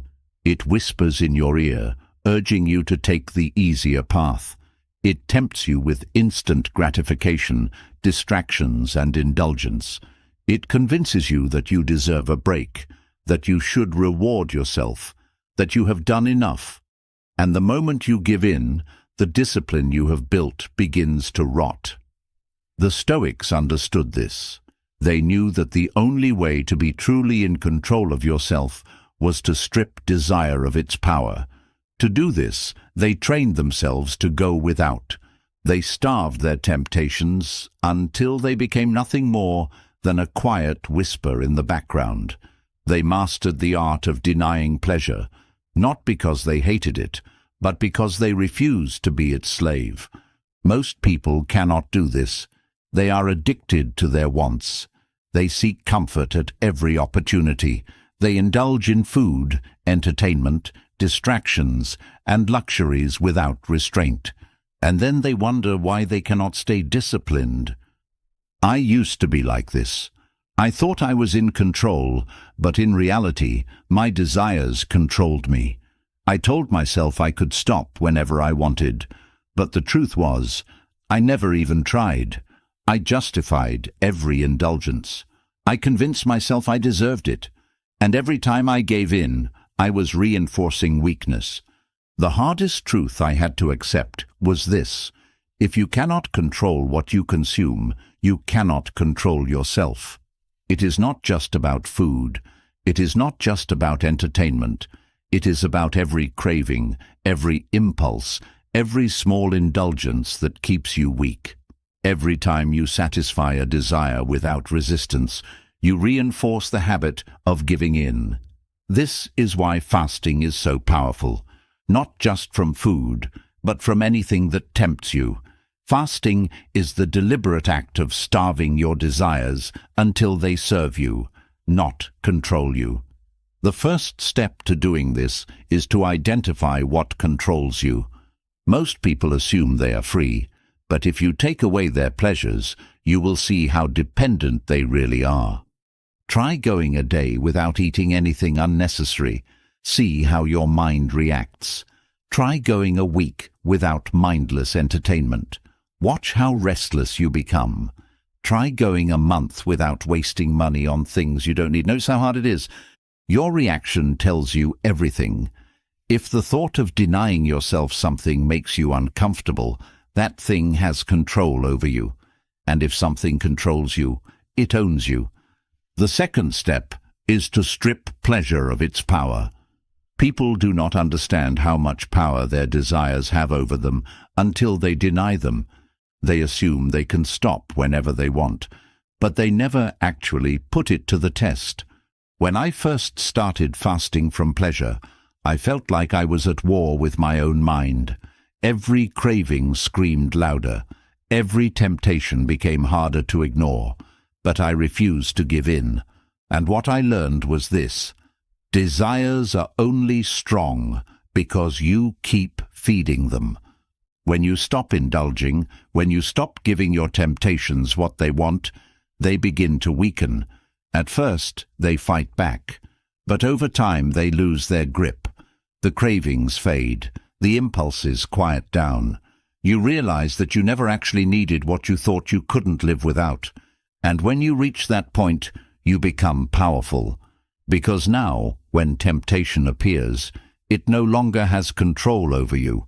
You can engage with it when you choose, but you are no longer its slave. The third step is to train yourself to live with less. Most people believe they need far more than they actually do. They think they need 3 meals a day. They think they need constant entertainment. They think they need comfort at all times. But these are illusions created by habit, not reality. The Stoics trained themselves by practicing voluntary hardship. They fasted not just from food, but from luxury, from indulgence, from anything that made them dependent. They slept on the floor when they had a bed. They ate simple meals when they had access to feasts. They wore plain clothes when they could afford wealth, not because they wanted to suffer, but because they knew that the less you need, the stronger you become. I started doing this myself. I reduced my meals to the bare minimum.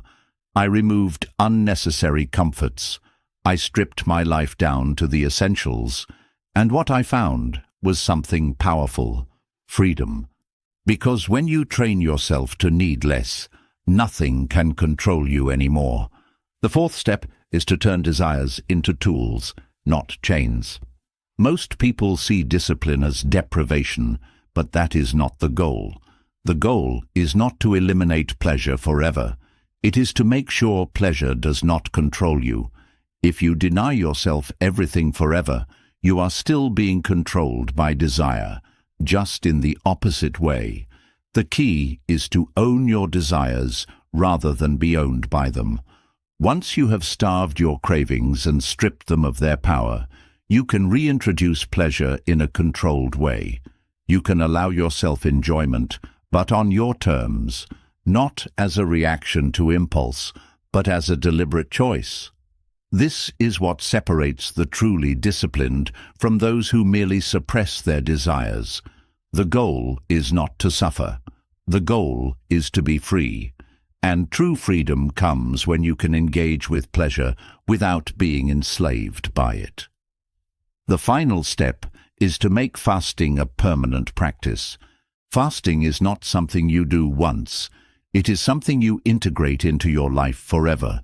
It is the constant training of the mind to remain in control. Every few months, I reset myself. I cut out all indulgence. I remove every comfort. I fast from everything that tempts me, food, entertainment, distraction, so that I never become weak.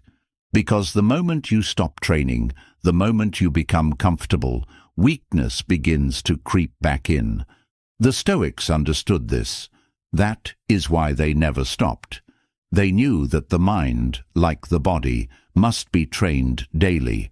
This is what makes the difference between those who remain disciplined for life and those who collapse after a few months. Most people will never do this. They will remain slaves to their desires. They will continue to give in, thinking they are in control. They will justify every indulgence and convince themselves that moderation is enough. But you are not most people. If you have come this far, if you have already committed to eliminating weakness from your life, then you know that true discipline is total discipline. It is not about balance. It is about control. It is about making sure that nothing, no craving, no comfort, no pleasure, has power over you. When you reach that level, you will understand something that most people never will. Freedom is not found in satisfying desires. It is found in mastering them. Weakness does not disappear just because you ignore it. It grows. It waits for the right moment to strike, to take back control, to drag you back into hesitation, self-doubt, and mental fragility. You can starve your desires. You can remove temptations. You can strip yourself of unnecessary comforts. But if you do not go to war with the weakness inside you, it will always find a way to return. This is what separates those who master themselves from those who only pretend to be strong. The Stoics did not just resist weakness. They attacked it like an enemy. They treated mental fragility as a sickness, a disease that needed to be eradicated with discipline, precision, and relentless self-examination. They did not wait for their minds to betray them. They went on the offensive. Most people never do this. They allow doubt to creep in. They let hesitation control their decisions. They permit weakness to exist inside them, hoping that it will stay small, manageable, harmless. But weakness is never harmless. The second you tolerate it, you are already on the path to losing control. I learned this the hard way. I used to believe that as long as I was disciplined most of the time, as long as I was strong in the areas that mattered, I could afford small moments of mental fragility. But every time I allowed doubt, hesitation, or self-pity to exist in my mind, it grew. And before I knew it, those small weaknesses became larger, more frequent, more powerful. They slowed me down. They sabotaged my discipline. They made me second-guess myself at the worst possible moments. I realized that if I wanted to be unbreakable, I could not simply manage weakness. I had to destroy it. This is what the Stoics understood better than anyone else. They did not try to cope with fear. They did not negotiate with hesitation. They did not rationalize their own doubts. They treated these things as enemies, threats to their discipline, threats to their strength, threats to their very existence. And because they attacked their own weaknesses so relentlessly, they became immune to them. The first step in this war is to identify the enemy inside you. Most people assume they are strong until they are tested. They think they have self-control until temptation appears. They think they are fearless until a real challenge forces them to act. But the truth is, weakness hides inside your mind, waiting for the right moment to sabotage you. And if you do not actively search for it, you will never see it coming. I had to force myself to examine my thoughts with brutal honesty. Where did I hesitate? What situations made me anxious? What thoughts made me second-guess myself? Every time I noticed these moments of weakness, I wrote them down. I tracked them. I studied them. I analyzed them like an enemy's battle plan. Because once you know where weakness lives inside you, you can start to kill it. The second step is forcing yourself into discomfort daily. Weakness feeds on comfort. It thrives in ease. If you never push yourself beyond what is comfortable, you will never see how fragile you truly are. This is why most people break the second life becomes difficult, because they have never actually trained themselves to endure discomfort. The Stoics did not wait for hardship to find them. They actively sought it out. They trained themselves to suffer on purpose. They would deprive themselves of food to prove they could endure hunger. They would sleep on the floor to harden themselves against luxury. They would expose themselves to ridicule and criticism to strengthen their minds against external opinions.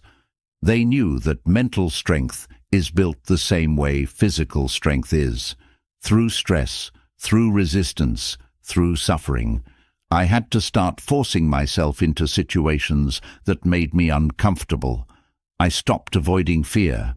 I put myself in situations where I had no choice but to face doubt head-on. I took on challenges I wasn't sure I could handle. I trained myself to remain calm in moments of chaos. And the more I did this, the less power hesitation had over me. I became desensitized to fear. I became immune to discomfort. I reached a point where I no longer avoided suffering. I embraced it. The third step is ruthless self-discipline in thought and action. Weakness does not just exist in actions. It starts in the mind. The way you think, the way you talk to yourself, the way you process situations. This is where most battles are won or lost. Most people allow their thoughts to control them. They assume that just because a thought enters their mind, it must be entertained. But the Stoics knew better. They knew that you are not your thoughts. You are the master of your thoughts. Marcus Aurelius trained himself to filter every thought through reason before accepting it. He did not allow emotions to dictate his reality. He did not allow fear to color his perception. He questioned every doubt, every impulse, every weakness, and discarded anything that did not serve him.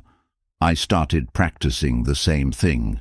The second I noticed a weak thought, self-doubt, hesitation, fear, I shut it down. I refused to let it control me. I replaced it with thoughts of strength, logic, and discipline. And over time, this rewired my mind. Weakness stopped appearing as often. Doubt became quieter. My automatic response to difficulty changed from hesitation to immediate action. The fourth step is training for real battles before they happen. Most people break under pressure because they have never prepared for it. They do not train themselves for difficulty, and when it comes, they are overwhelmed. The Stoics did the opposite. They rehearsed hardship before it arrived. They imagined losing everything so they would not fear loss. They visualized their own death so they would not be afraid of mortality. They mentally placed themselves in the worst situations possible so that if those situations ever became real, they would already be prepared.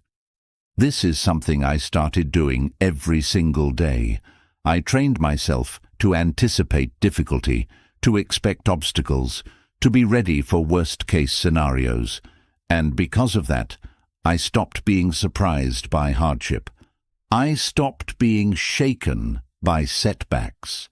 I stopped hesitating in the face of uncertainty. The final step is eliminating all excuses. Permanently. Weakness survives on excuses. If you give yourself even one reason to justify hesitation, it will multiply. If you allow even a single excuse to exist in your mind, it will find a way to grow. The Stoics allowed no room for excuses. If something needed to be done, it was done. If a challenge needed to be faced, it was faced. If discipline needed to be followed, it was followed. Without hesitation, without negotiation, without discussion. I had to train myself the same way. I stopped letting my mind negotiate with itself. If something needed to be done, I did it immediately. If a weakness needed to be eliminated, I eliminated it without hesitation. I became merciless with my own excuses. And once you reach this level, something incredible happens. You become unstoppable. Doubt does not slow you down. Fear does not hold you back.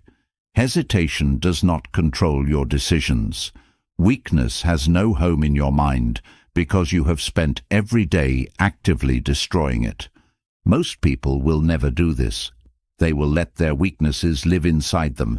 They will justify their hesitation. They will allow doubt to take root, and over time it will grow into something that completely controls them. But if you are serious about becoming indestructible, about reaching a level of discipline that cannot be broken, about mastering yourself completely, then you must attack weakness like an enemy. You must hunt it down. You must expose it. You must destroy it. And once you do, nothing will ever have power over you again. Weakness has been stripped away. Doubt has been destroyed. Hesitation has been eliminated. But there is one final enemy that stands between you and complete control: pain. It is easy to act disciplined when life is comfortable. It is easy to stay focused when there is no suffering. But when pain arrives, whether physical, emotional, or mental, most people break. They collapse under its weight. They let it dictate their actions. They give in to fear, exhaustion, and despair. Pain is the ultimate test of strength. It separates those who only talk about discipline from those who embody it at the deepest level. This is why the Stoics trained themselves to endure suffering without breaking. They knew that if they could master pain, nothing else could ever defeat them. I used to believe I was strong until pain humbled me, until life tested me in ways I was not prepared for, until I found myself doubting whether I had the strength to push through. That was when I realized that strength is not about looking tough. It is not about talking about resilience. It is about what you do when you are suffering. Most people avoid pain. They run from it. They try to escape it. But that is the mistake that keeps them weak. Pain is not something to escape. It is something to master. The Stoics did not just endure suffering. They embraced it. They trained themselves to face it without resistance, without complaint, without allowing it to break their will.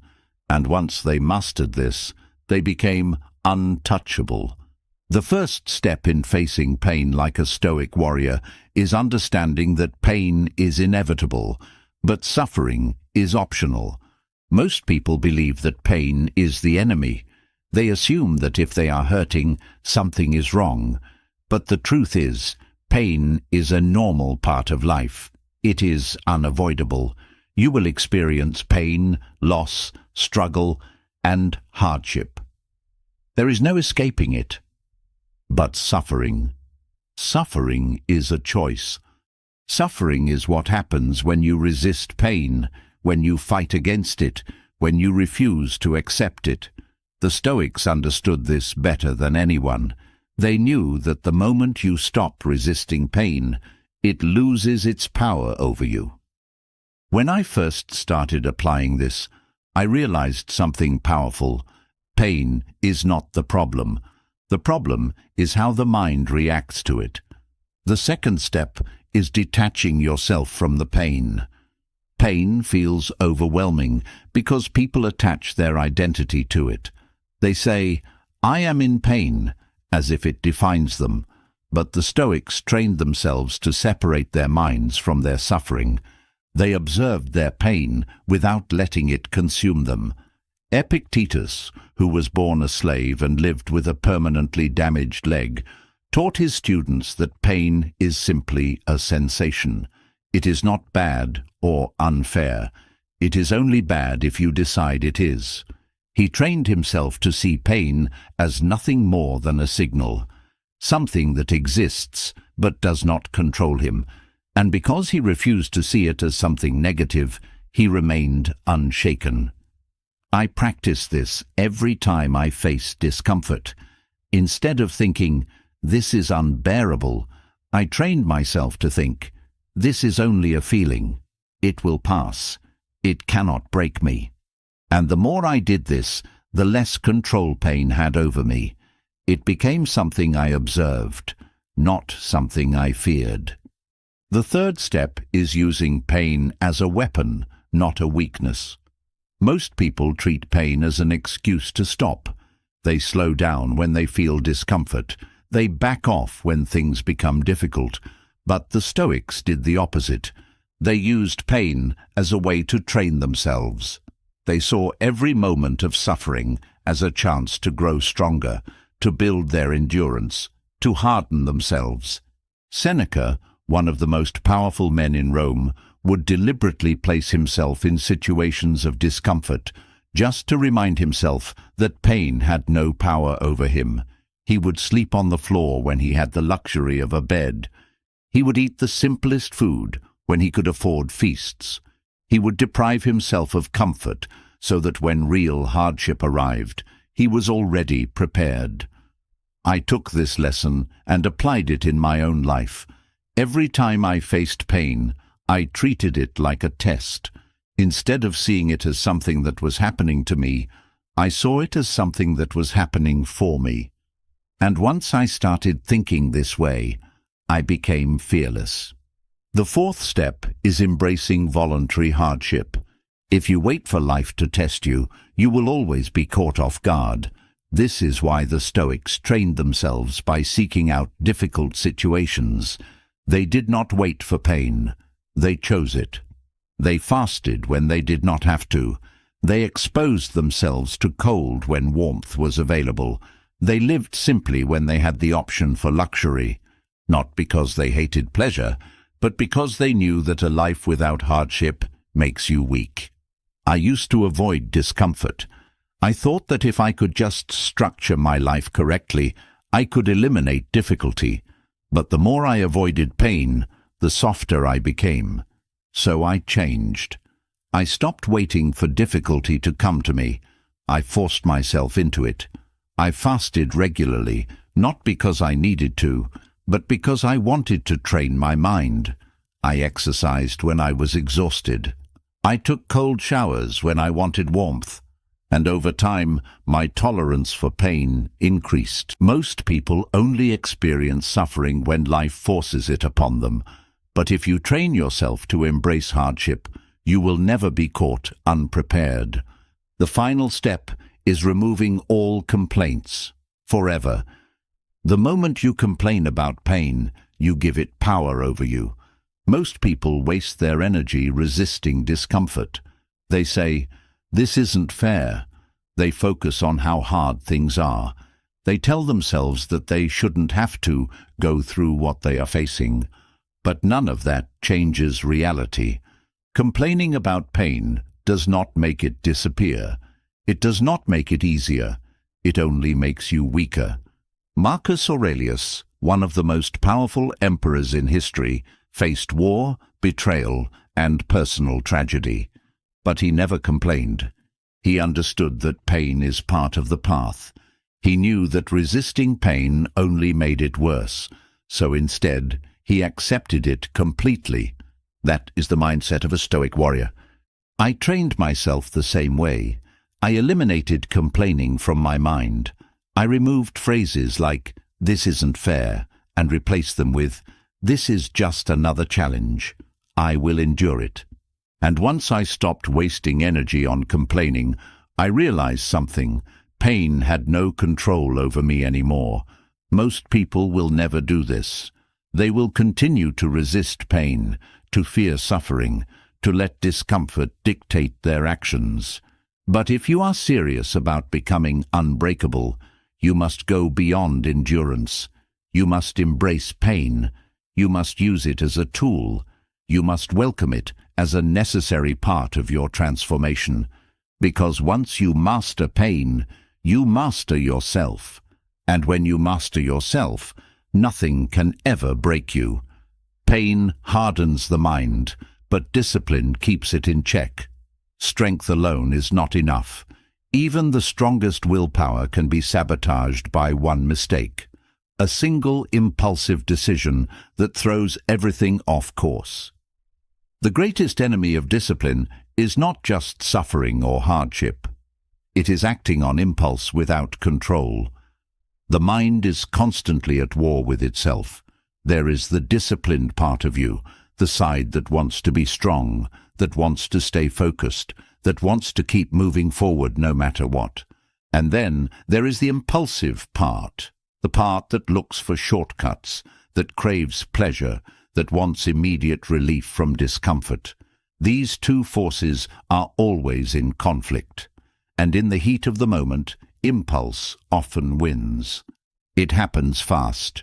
A craving appears, and suddenly, without even thinking, you give in. A moment of frustration arrives, and before you know it, you react emotionally. An opportunity to take the easy way out presents itself, and just like that, discipline crumbles. The worst part, most people don't even realize it's happening until it's too late. They make a bad decision in an instant, but the consequences last far longer. The Stoics understood this better than anyone. They knew that self-control is not about forcing yourself to be strong in the moment. It is about preventing the impulse from ever taking control. They trained themselves to master delay, to shut down irrational reactions before they had a chance to cause destruction. They developed a simple but powerful rule that kept them from making mistakes they would regret: the 24-hour rule. I had to learn this lesson the hard way. I used to believe that discipline meant just resisting temptation when it appeared. But what I didn't realize was that by the time I was resisting, I had already lost half the battle. The moment an impulse arrives, the emotional mind takes over. It doesn't think. It doesn't rationalize. It doesn't weigh long-term consequences. It acts. This is why impulse control is one of the highest forms of discipline, because it requires you to fight before the moment of weakness arrives. It requires you to put a barrier between thought and action, so that by the time you do decide, it is no longer your emotions making the choice. The first key to mastering impulse is understanding that every bad decision comes from a temporary emotion. The biggest mistakes in life are rarely planned. They happen in moments of weakness, when you are exhausted, when you are frustrated, when you are overwhelmed. These are the moments when impulse takes over. And this is when people do the things that destroy their progress. They break their commitments. They give up on their goals. They ruin relationships, waste time, fall into bad habits. Not because they are weak people, but because they allow emotion to dictate their choices. The Stoics trained themselves to never act immediately on impulse. If something triggered them, if they felt a strong urge to do something, they did not respond instantly. They waited. They let the emotion pass. They gave themselves space to think clearly before making any decision. I started applying this to every part of my life. Any time I felt a strong reaction, whether it was anger, craving, impatience, or even excitement, I forced myself to wait. I told myself, give it 24 hours. If it still matters tomorrow, then decide. And the results were unbelievable. I stopped reacting emotionally to situations that used to throw me off balance. I avoided countless bad decisions simply by waiting. I realized that most of my impulses disappeared completely once I gave myself enough time to think clearly. The second key is learning to recognize the trigger before it controls you. Most people do not even realize they are acting on impulse. They just follow their emotions without questioning them. They feel a craving, so they satisfy it. They feel anger, so they lash out. They feel boredom, so they distract themselves. It happens automatically, without awareness. But if you can learn to recognize the moment when impulse begins, you can shut it down before it takes over. Marcus Aurelius trained himself to be hyper-aware of his own thoughts. He observed them like an outsider. He would notice when irritation, impatience, or frustration started creeping in, and instead of acting, he would step back. He would question his own mind. Why am I feeling this? Is this reaction logical? Is this decision necessary? This is one of the most powerful forms of self-discipline. To separate yourself from your own emotions long enough to see them clearly. When I started doing this, I caught myself in moments I never noticed before. I saw how quickly my mind tried to justify acting on impulse. I saw how often my emotions tried to manipulate me into breaking discipline. And the more I became aware of these moments, the easier it became to control them.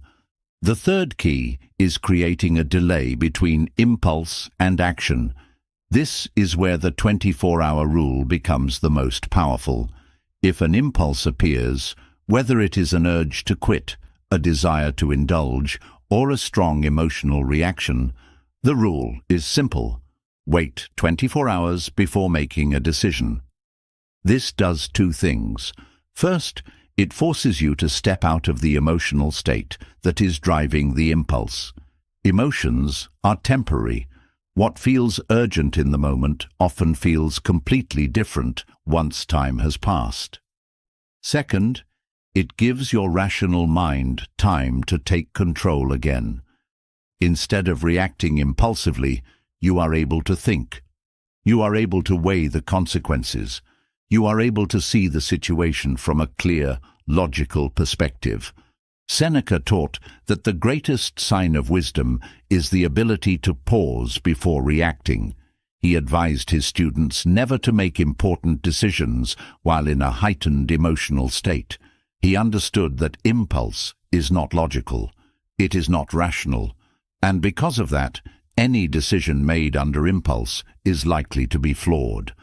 When I started enforcing this rule, I saw immediate changes in my self-discipline. The cravings that once felt overwhelming disappeared after a few hours. The anger that once made me want to react faded after a good night's sleep. The doubts that made me want to quit seemed ridiculous the next day. The fourth key is building patience as a permanent skill. Most people struggle with impulse because they are addicted to immediacy. They want instant relief, instant gratification, instant resolution.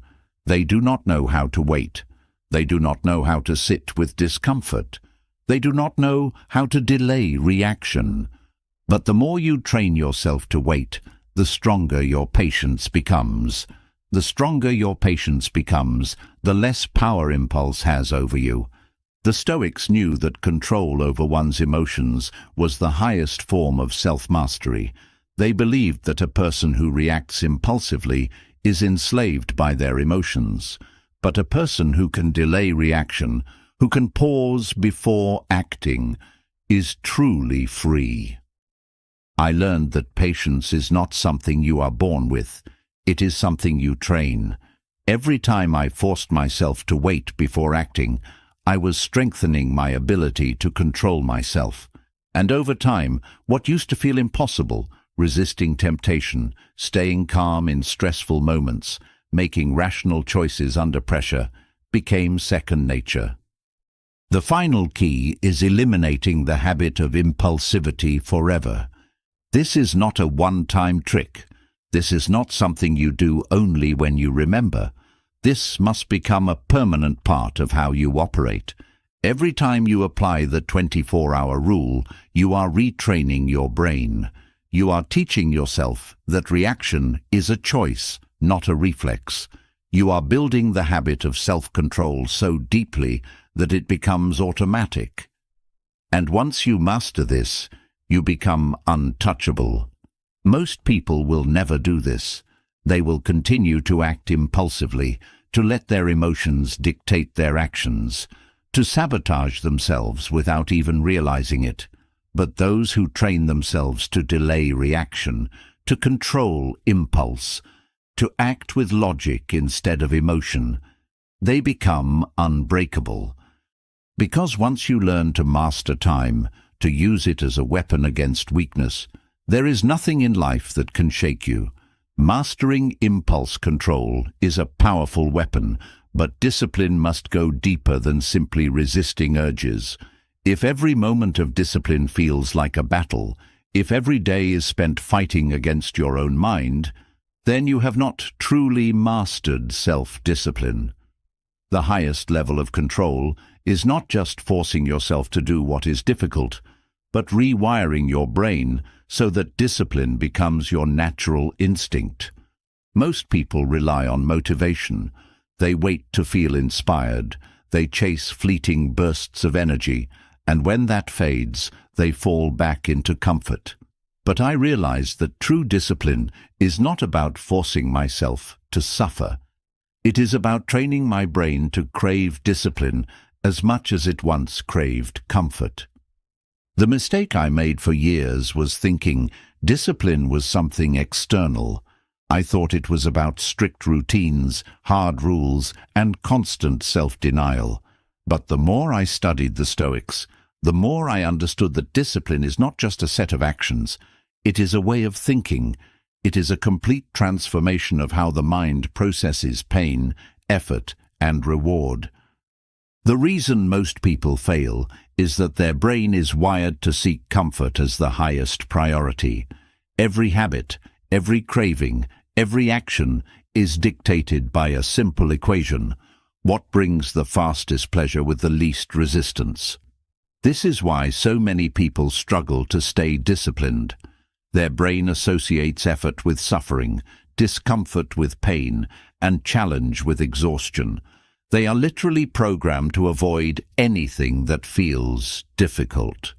But this programming is not permanent. The brain is adaptable. It rewires itself based on how it is used, and just as it has been trained to seek comfort, it can be retrained to crave discipline.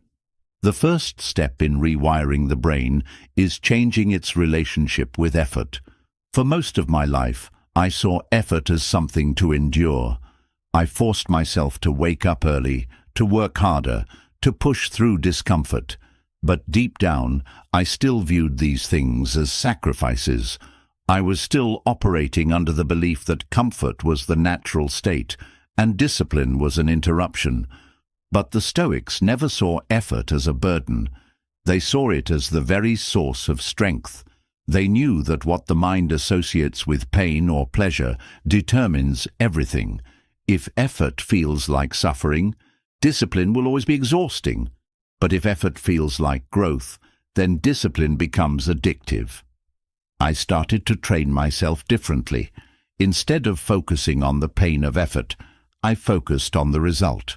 I trained my brain to associate discomfort with improvement, struggle with power, and hardship with mental growth. Instead of seeing difficulty as something to get through, I saw it as something to seek out. And the moment my brain accepted this shift, everything changed.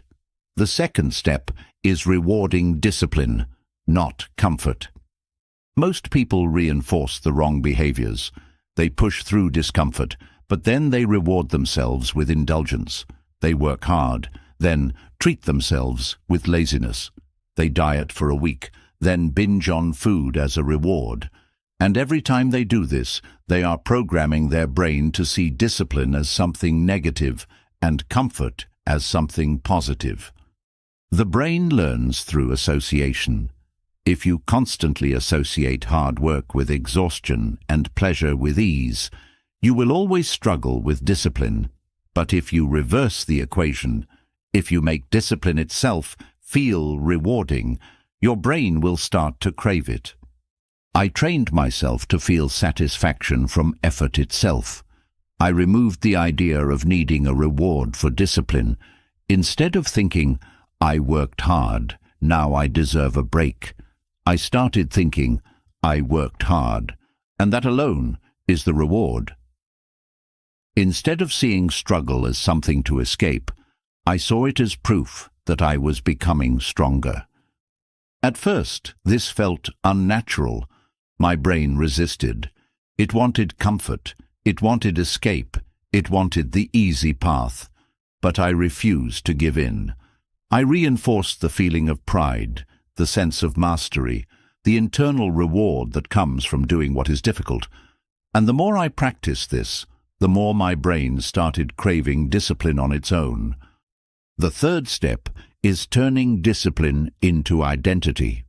Most people struggle with discipline because they see it as something external, something they do rather than something they are.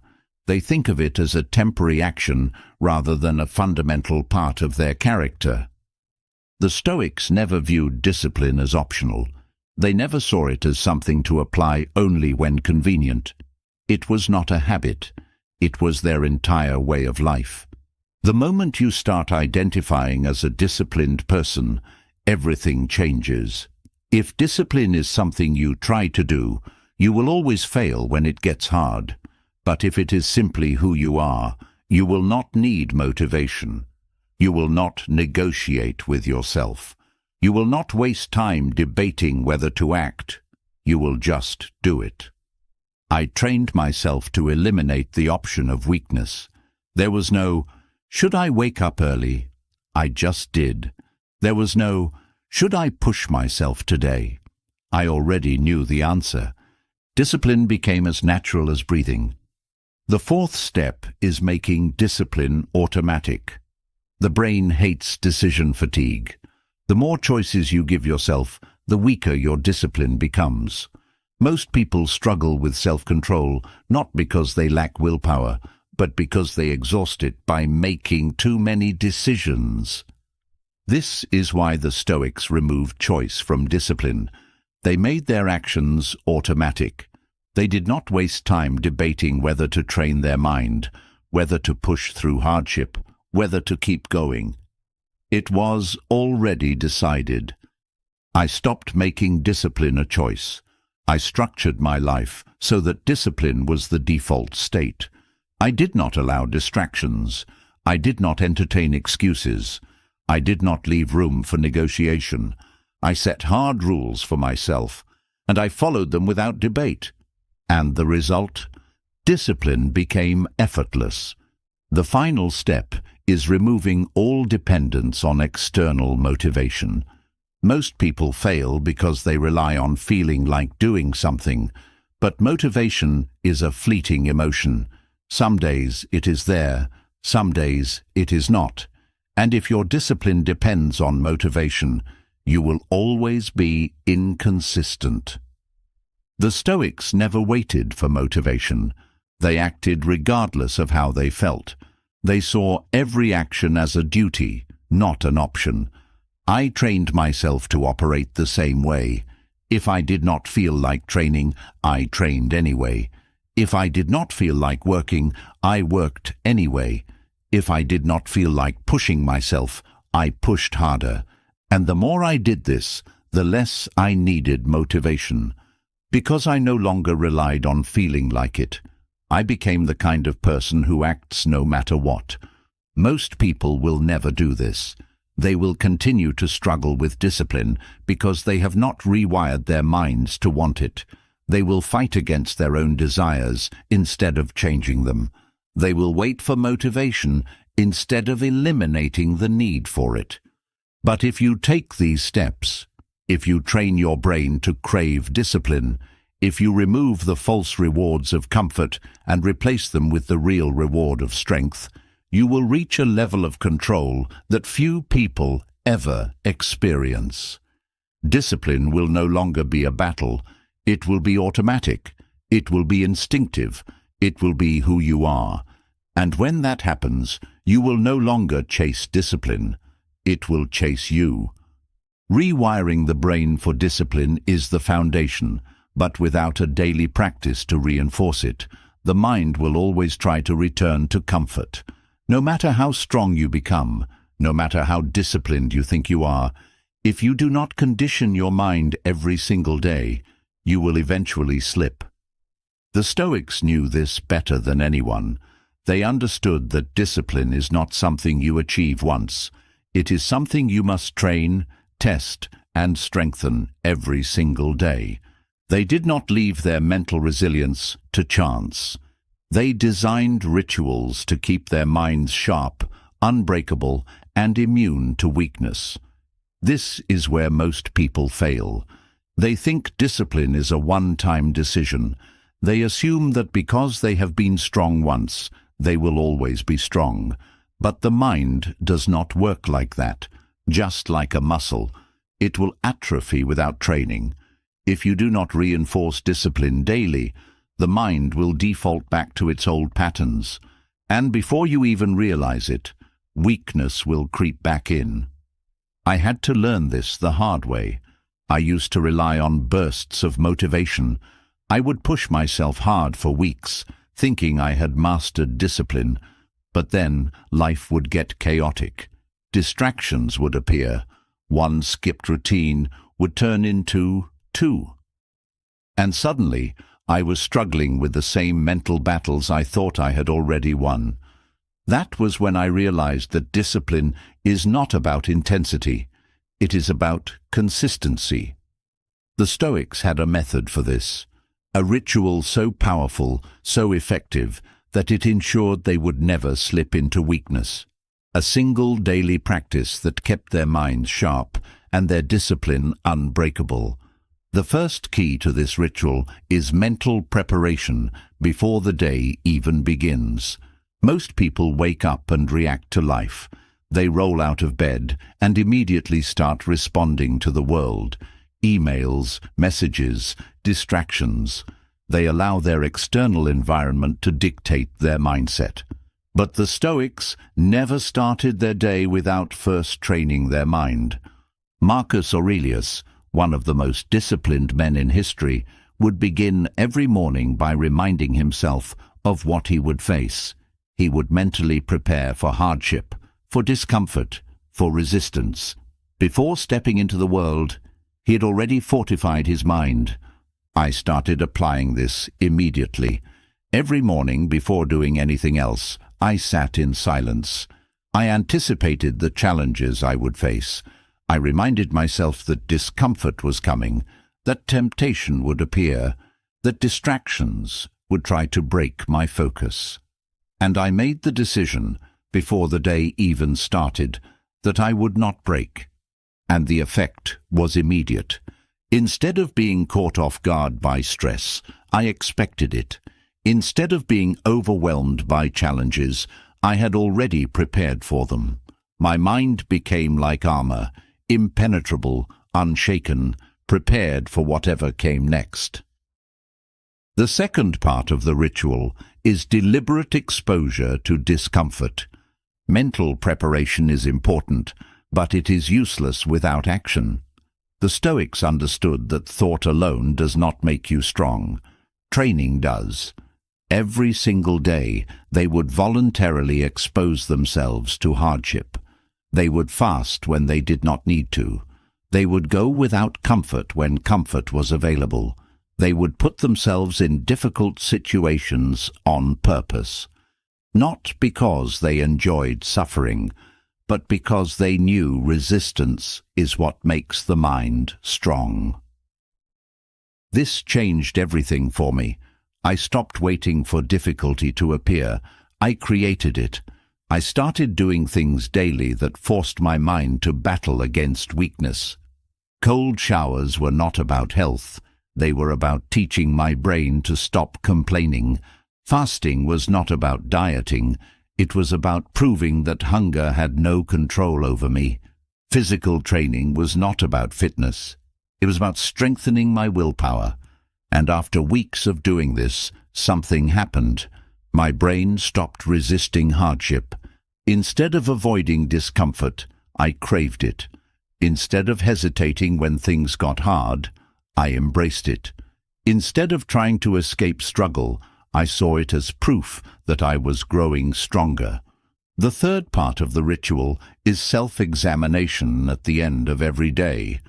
Most people never track their discipline. They go through life without measuring their actions, without questioning their behavior, without reflecting on their failures. And this is why they never improve, because what is not measured cannot be mastered. The Stoics would end every single day with deep self-reflection. Seneca, one of the greatest Stoic thinkers, would review his actions before going to sleep. He would ask himself, "Where did I fail today? Where did I succeed? What can I do better tomorrow?" And this was not self-criticism. It was self-mastery. I started doing the same thing. At night I would sit alone and review the day. I would write down where I had hesitated, where I had allowed weakness to creep in, where I had not lived up to my own standard. And I would commit, not just to do better, but to make sure that failure would not repeat itself. This level of awareness changed everything. It removed all self-delusion. It forced me to hold myself accountable. It made it impossible for weakness to grow unnoticed. The final part of the ritual is never skipping a single day. This is where most people fail. They start strong. They apply discipline for a while, but then they miss a day. They tell themselves it is fine, that one day does not matter, but one day turns into 2, then 3, then a complete collapse of discipline. The Stoics never allowed this.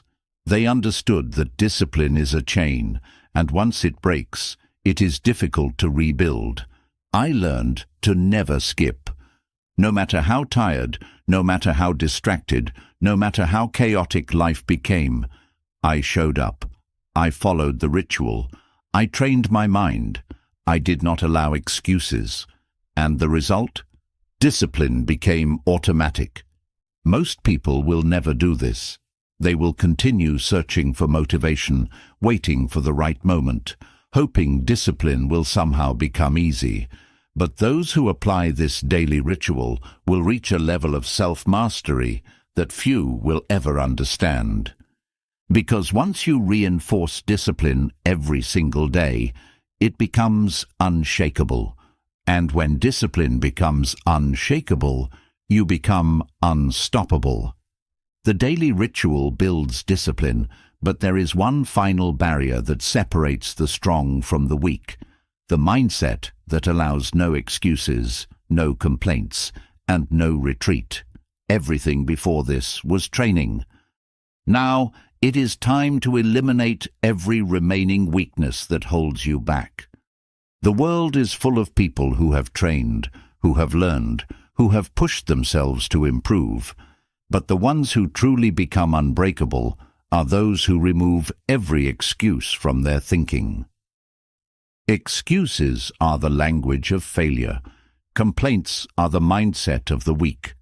The moment you allow them into your life, you allow your strength to fade. There is no room for them in the mind of someone who wants to be unshakable. This was the hardest lesson I ever had to learn. For years, I believed I was disciplined. I worked hard. I trained myself to be mentally tough. But I still had moments where I justified my failures. I told myself I had valid reasons for not following through. I thought my struggles were different, that my obstacles were harder than other people's. But the truth? I was making excuses. Excuses come disguised as logic. They sound like reasonable justifications. They trick the mind into believing weakness is acceptable. But every single excuse, no matter how rational it seems, is a form of self-betrayal. It is the mind, looking for permission to be weak. The Stoics never allowed this. Marcus Aurelius, leading an empire through war, plague, and betrayal, never once wrote about how unfair life was. Epictetus, born a slave, tortured and crippled, never once said that his situation justified self-pity. Seneca, stripped of power and forced into exile, never once complained about his fate. They had every reason to make excuses, but they refused. And that is what separates those who win at life from those who stay stuck. I had to confront myself with this truth. I had to strip away every false justification, every "I'm tired," or "it's not the right time," or "this is too difficult." Every single excuse had to be eliminated. I realized that the moment I allowed myself to make one excuse, it became easier to make another, and then another. And before I knew it, discipline was gone. Strength was gone. I was falling back into weakness without even realizing it. Excuses do not come all at once. They arrive in small doses. They appear as simple compromises, but they are a disease, and if you allow one, it spreads. The only way to kill this disease is to refuse to entertain a single excuse ever again.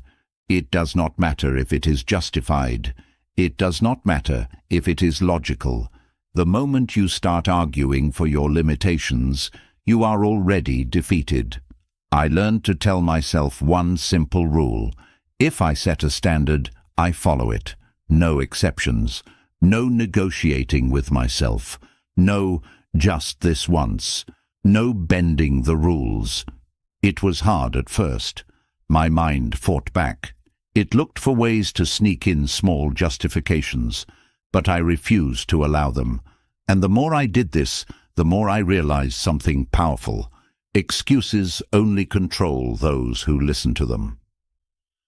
When you refuse to give them power, they disappear. The next thing that had to go was complaining. At first I thought complaining was harmless. I believed it was just expressing frustration. But I was wrong. Complaining does not just reflect a weak mindset. It creates one. Every complaint reinforces helplessness. It conditions the mind to believe in limitations. It trains you to focus on what is wrong instead of what can be done. The Stoics saw complaining as the most useless thing a person could do. It achieves nothing. It changes nothing. It only makes you weaker. Seneca said, "A gem cannot be polished without friction, nor a man perfected without trials." If you are complaining about hardship, you have already lost the lesson. You are wasting time resisting what could be making you stronger. I forced myself to go one full day without a single complaint. It was harder than I expected. My mind was addicted to finding problems. But when I stopped complaining, I noticed something incredible. Every moment I would have spent complaining was now being used to find solutions. Every complaint that died in my throat was replaced by a new level of clarity, focus, and action. I stopped seeing problems as things to be upset about and started treating them like training. The harder things got, the more I saw it as proof that I was getting stronger. And once that became my mindset, nothing could shake me. The final piece of this code is no retreat. Most people quit not because they are weak, but because they leave themselves an exit strategy. They allow failure as an option. They tell themselves, if this gets too hard, I can always stop. And the moment things do get hard, their mind takes the easy way out. This is why the strongest people burn the escape routes. They remove quitting as an option. Marcus Aurelius never told himself, if this war becomes too difficult, I will step down. Epictetus never said, if this pain is unbearable, I will give up. They committed fully, with no backup plan. I had to do the same. Every time I started something, I made quitting impossible. I made it clear that once I committed, I would finish, no matter what. This changed everything. Without an escape, my only choice was to push forward. Without a retreat, I had to find a way through. And without the option to quit, my mind adapted to endure anything. The reason most people never achieve their full strength is that they allow weakness to remain in the background, waiting to take over. I refuse to allow that. I refuse to entertain weakness, even in my thoughts. And once I mastered this, I became untouchable. No more excuses, no more complaints, no more retreat. Most people will never do this. They will continue justifying their failures, complaining about their obstacles, and giving themselves ways to quit. And that is why they will always remain average. But those who remove every weakness from their mind will become something else entirely. They will become unbreakable. When you eliminate excuses, complaints, and the option to retreat, you reach a point where only one thing remains: reality itself. No more blaming, no more resisting, no more fighting against what is. This is where true power begins. Most people waste their lives arguing with reality. They resent their circumstances. They wish things were different. They fight against hardship as if resisting will somehow make it disappear. But reality does not bend to emotions. Life does not care how much you complain about it. The more you resist, the more you suffer. The Stoics understood this at the highest level. They practiced amor fati, the radical discipline of loving whatever happens, not just accepting it, loving it, embracing it fully, as if it was exactly what they wanted. At first, I hated this idea. How could I possibly love things I did not choose? How could I love setbacks, pain, failure? But the more I studied the minds of the strongest Stoics, the more I saw that resistance was my greatest source of suffering, not the events themselves. The moment you stop resisting what is, you become untouchable. Pain is real. Hardship is real. But suffering is optional. I had spent years making my own life harder by resisting the things I could not change. I fought against my circumstances, my failures, my struggles, wasting energy on emotions that led nowhere. But then I applied the mindset of amor fati, and everything shifted. The first key to this is understanding that resistance multiplies pain. Something difficult happens. You experience loss, rejection, hardship. That pain is real, but the mind makes it worse. Instead of simply feeling it, you argue against it. You tell yourself it should not be happening. You ask why life is unfair. You demand that things be different. And all of this only adds layers of unnecessary suffering. The Stoics eliminated this by training themselves to stop arguing with life. Marcus Aurelius wrote, "A blazing fire makes flame and brightness out of everything that is thrown into it." Nothing was wasted. Everything, no matter how painful, became fuel. Instead of resisting hardship, he used it. Instead of seeing problems as obstacles, he saw them as raw material to make himself stronger. I started applying this instantly. Every time I faced something difficult, I caught myself before resistance could take over. Instead of fighting reality, I leaned into it. I told myself, this is happening. Now, what will I do with it? And the more I did this, the faster my suffering disappeared. The second key is understanding that life is not against you. It is shaping you. Most people live in a constant battle with what happens to them. They see obstacles as punishment. They think bad luck follows them.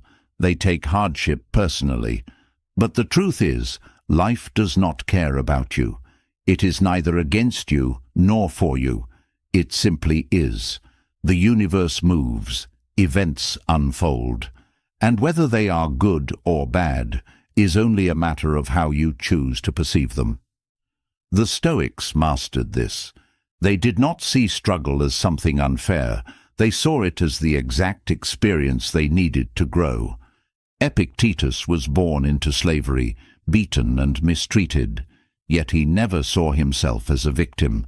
He did not waste time resenting his fate. He used it. He saw everything, his suffering, his limitations, his chains, as tools to build an indestructible mind. And that is what made him unbreakable. I started applying this in my own life. Every time something difficult happened, I stopped asking, "Why is this happening to me?" Instead, I asked, "How is this shaping me?" And that changed everything.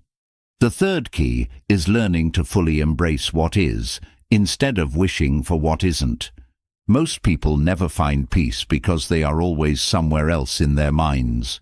They are stuck in the past, regretting things they cannot change, or they are obsessed with the future, hoping it will be different.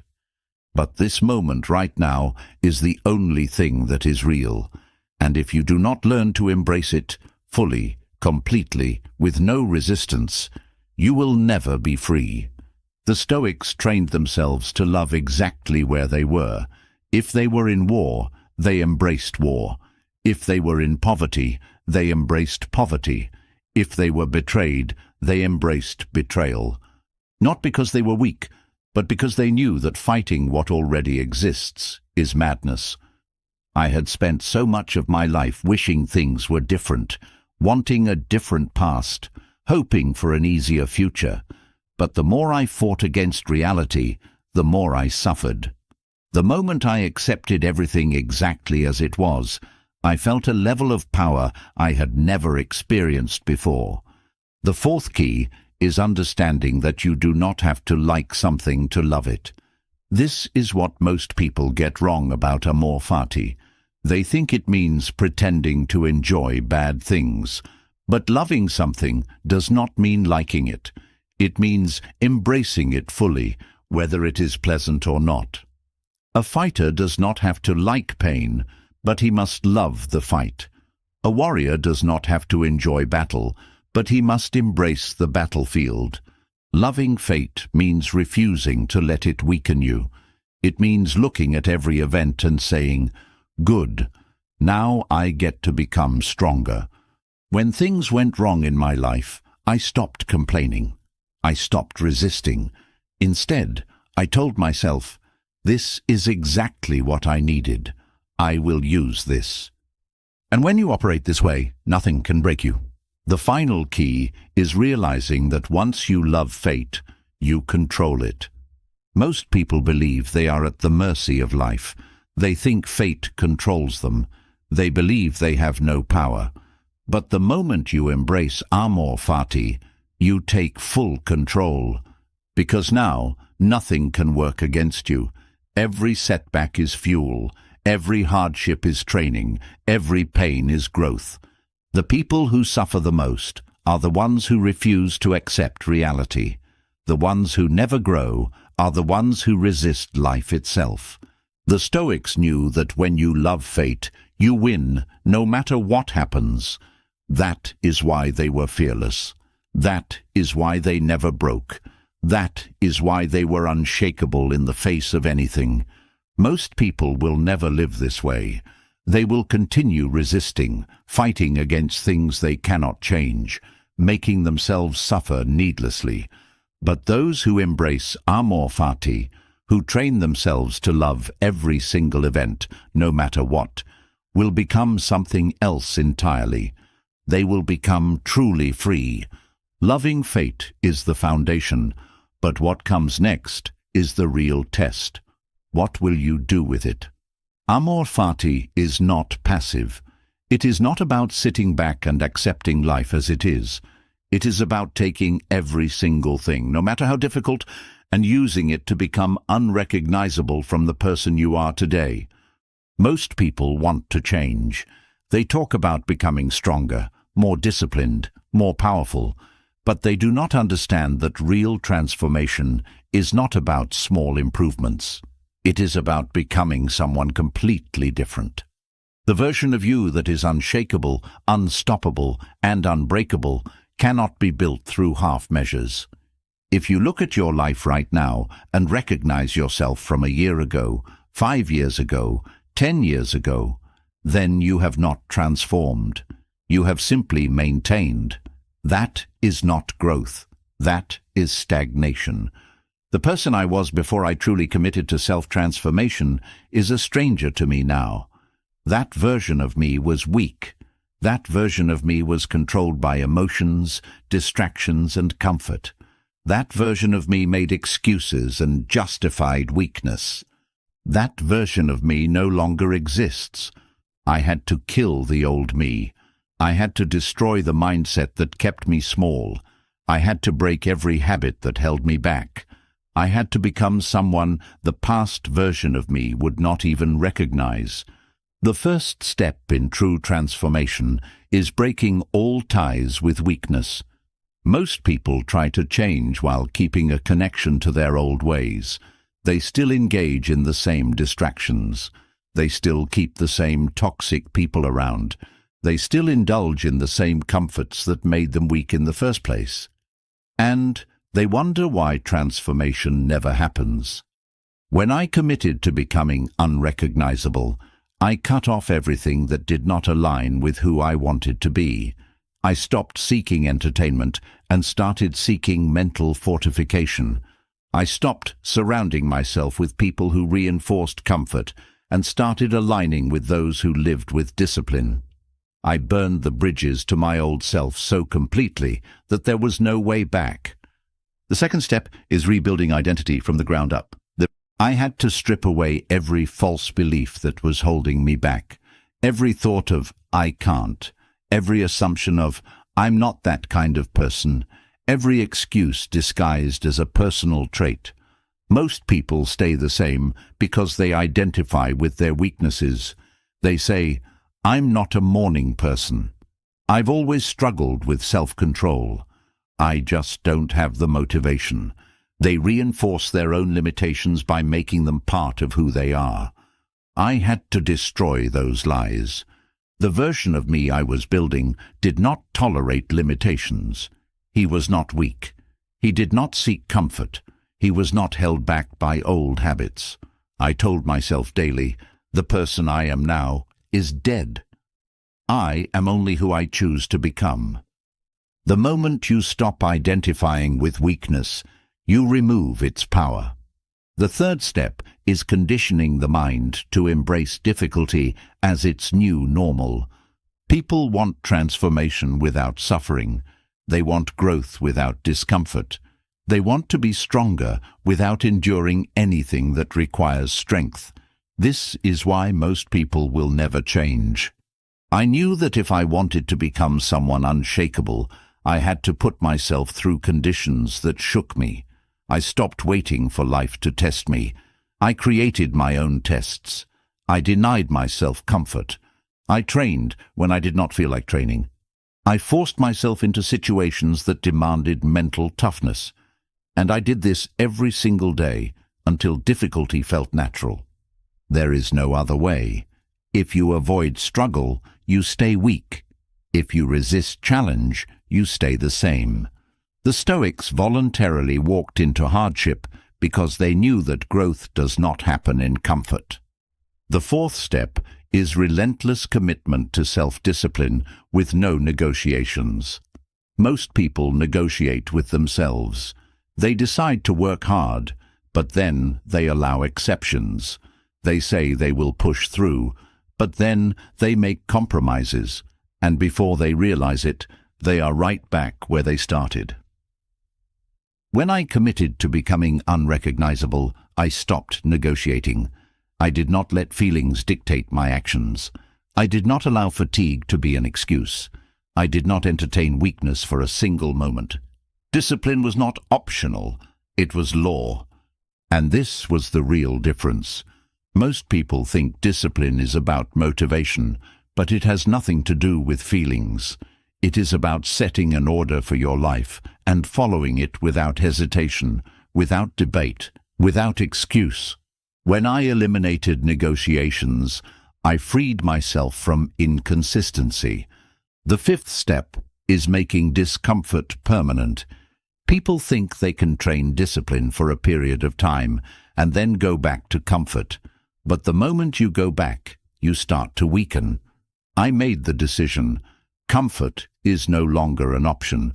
I did not allow myself to slip back into old patterns. I did not reward myself with laziness. I made self-discipline my new baseline. If you do not do this, if you believe that you can build discipline and then stop training it, you will fall apart the moment you face true hardship. The Stoics never stopped training their minds. Marcus Aurelius, even as emperor, practiced voluntary discomfort daily. Seneca, even in luxury, trained himself to go without. They understood that the moment you allow yourself to soften, you have already lost. The final step is becoming the kind of person who does not tolerate anything but strength. Weakness does not disappear overnight. It lingers. It tries to find its way back into your mind. It waits for a moment of fatigue, a second of hesitation, an excuse disguised as logic. This is why I had to become the kind of person who does not allow weakness in any form. I did not entertain complaints. I did not accept self-pity. I did not listen to any thought that encouraged me to slow down. I rewired my mind to see anything less than full commitment as failure. This is the discipline of becoming unrecognizable. This is the path to transformation. It is not a game. It is not temporary. It is not for the weak. Most people will never do this. They will stay attached to their past self. They will hold on to old excuses. They will allow small indulgences to pull them back. But those who fully commit will reach a level of strength that is rare, unstoppable, and completely unshakable. And when you reach that point, you will look back at the person you used to be and realize that person no longer exists. Discipline is not something you wake up with one day. It is built, tested, broken, and rebuilt over and over again until it is unshakable. I know because I lived it. I was weak because I tolerated comfort. I made excuses. I relied on motivation, and I let my emotions dictate my actions. That version of me no longer exists. The moment I took full responsibility for my mind, my actions, and my life, everything changed. I stopped seeking comfort and started training my mind like a soldier. I burned the escape routes. I killed self-indulgence. I embraced hardship, suffering, and discomfort as my greatest tools for growth. The lesson is simple. If you cannot control yourself, you control nothing. The world is brutal, and life does not care about your excuses. But the second you stop resisting, the second you stop blaming, the second you accept that discipline is the only path to freedom, you become something that cannot be broken. Now, I leave you with one question. Are you willing to become unrecognizable? Drop a comment below and tell me, what is the one weakness you refuse to tolerate any longer? I want to hear your answer, and more importantly, I want to see what you do about it. And if you want to keep building an unbreakable mind, subscribe now. This is not a channel for the weak. This is a place for those who are ready to take control and dominate their lives. If that is you, hit subscribe. Your transformation starts now.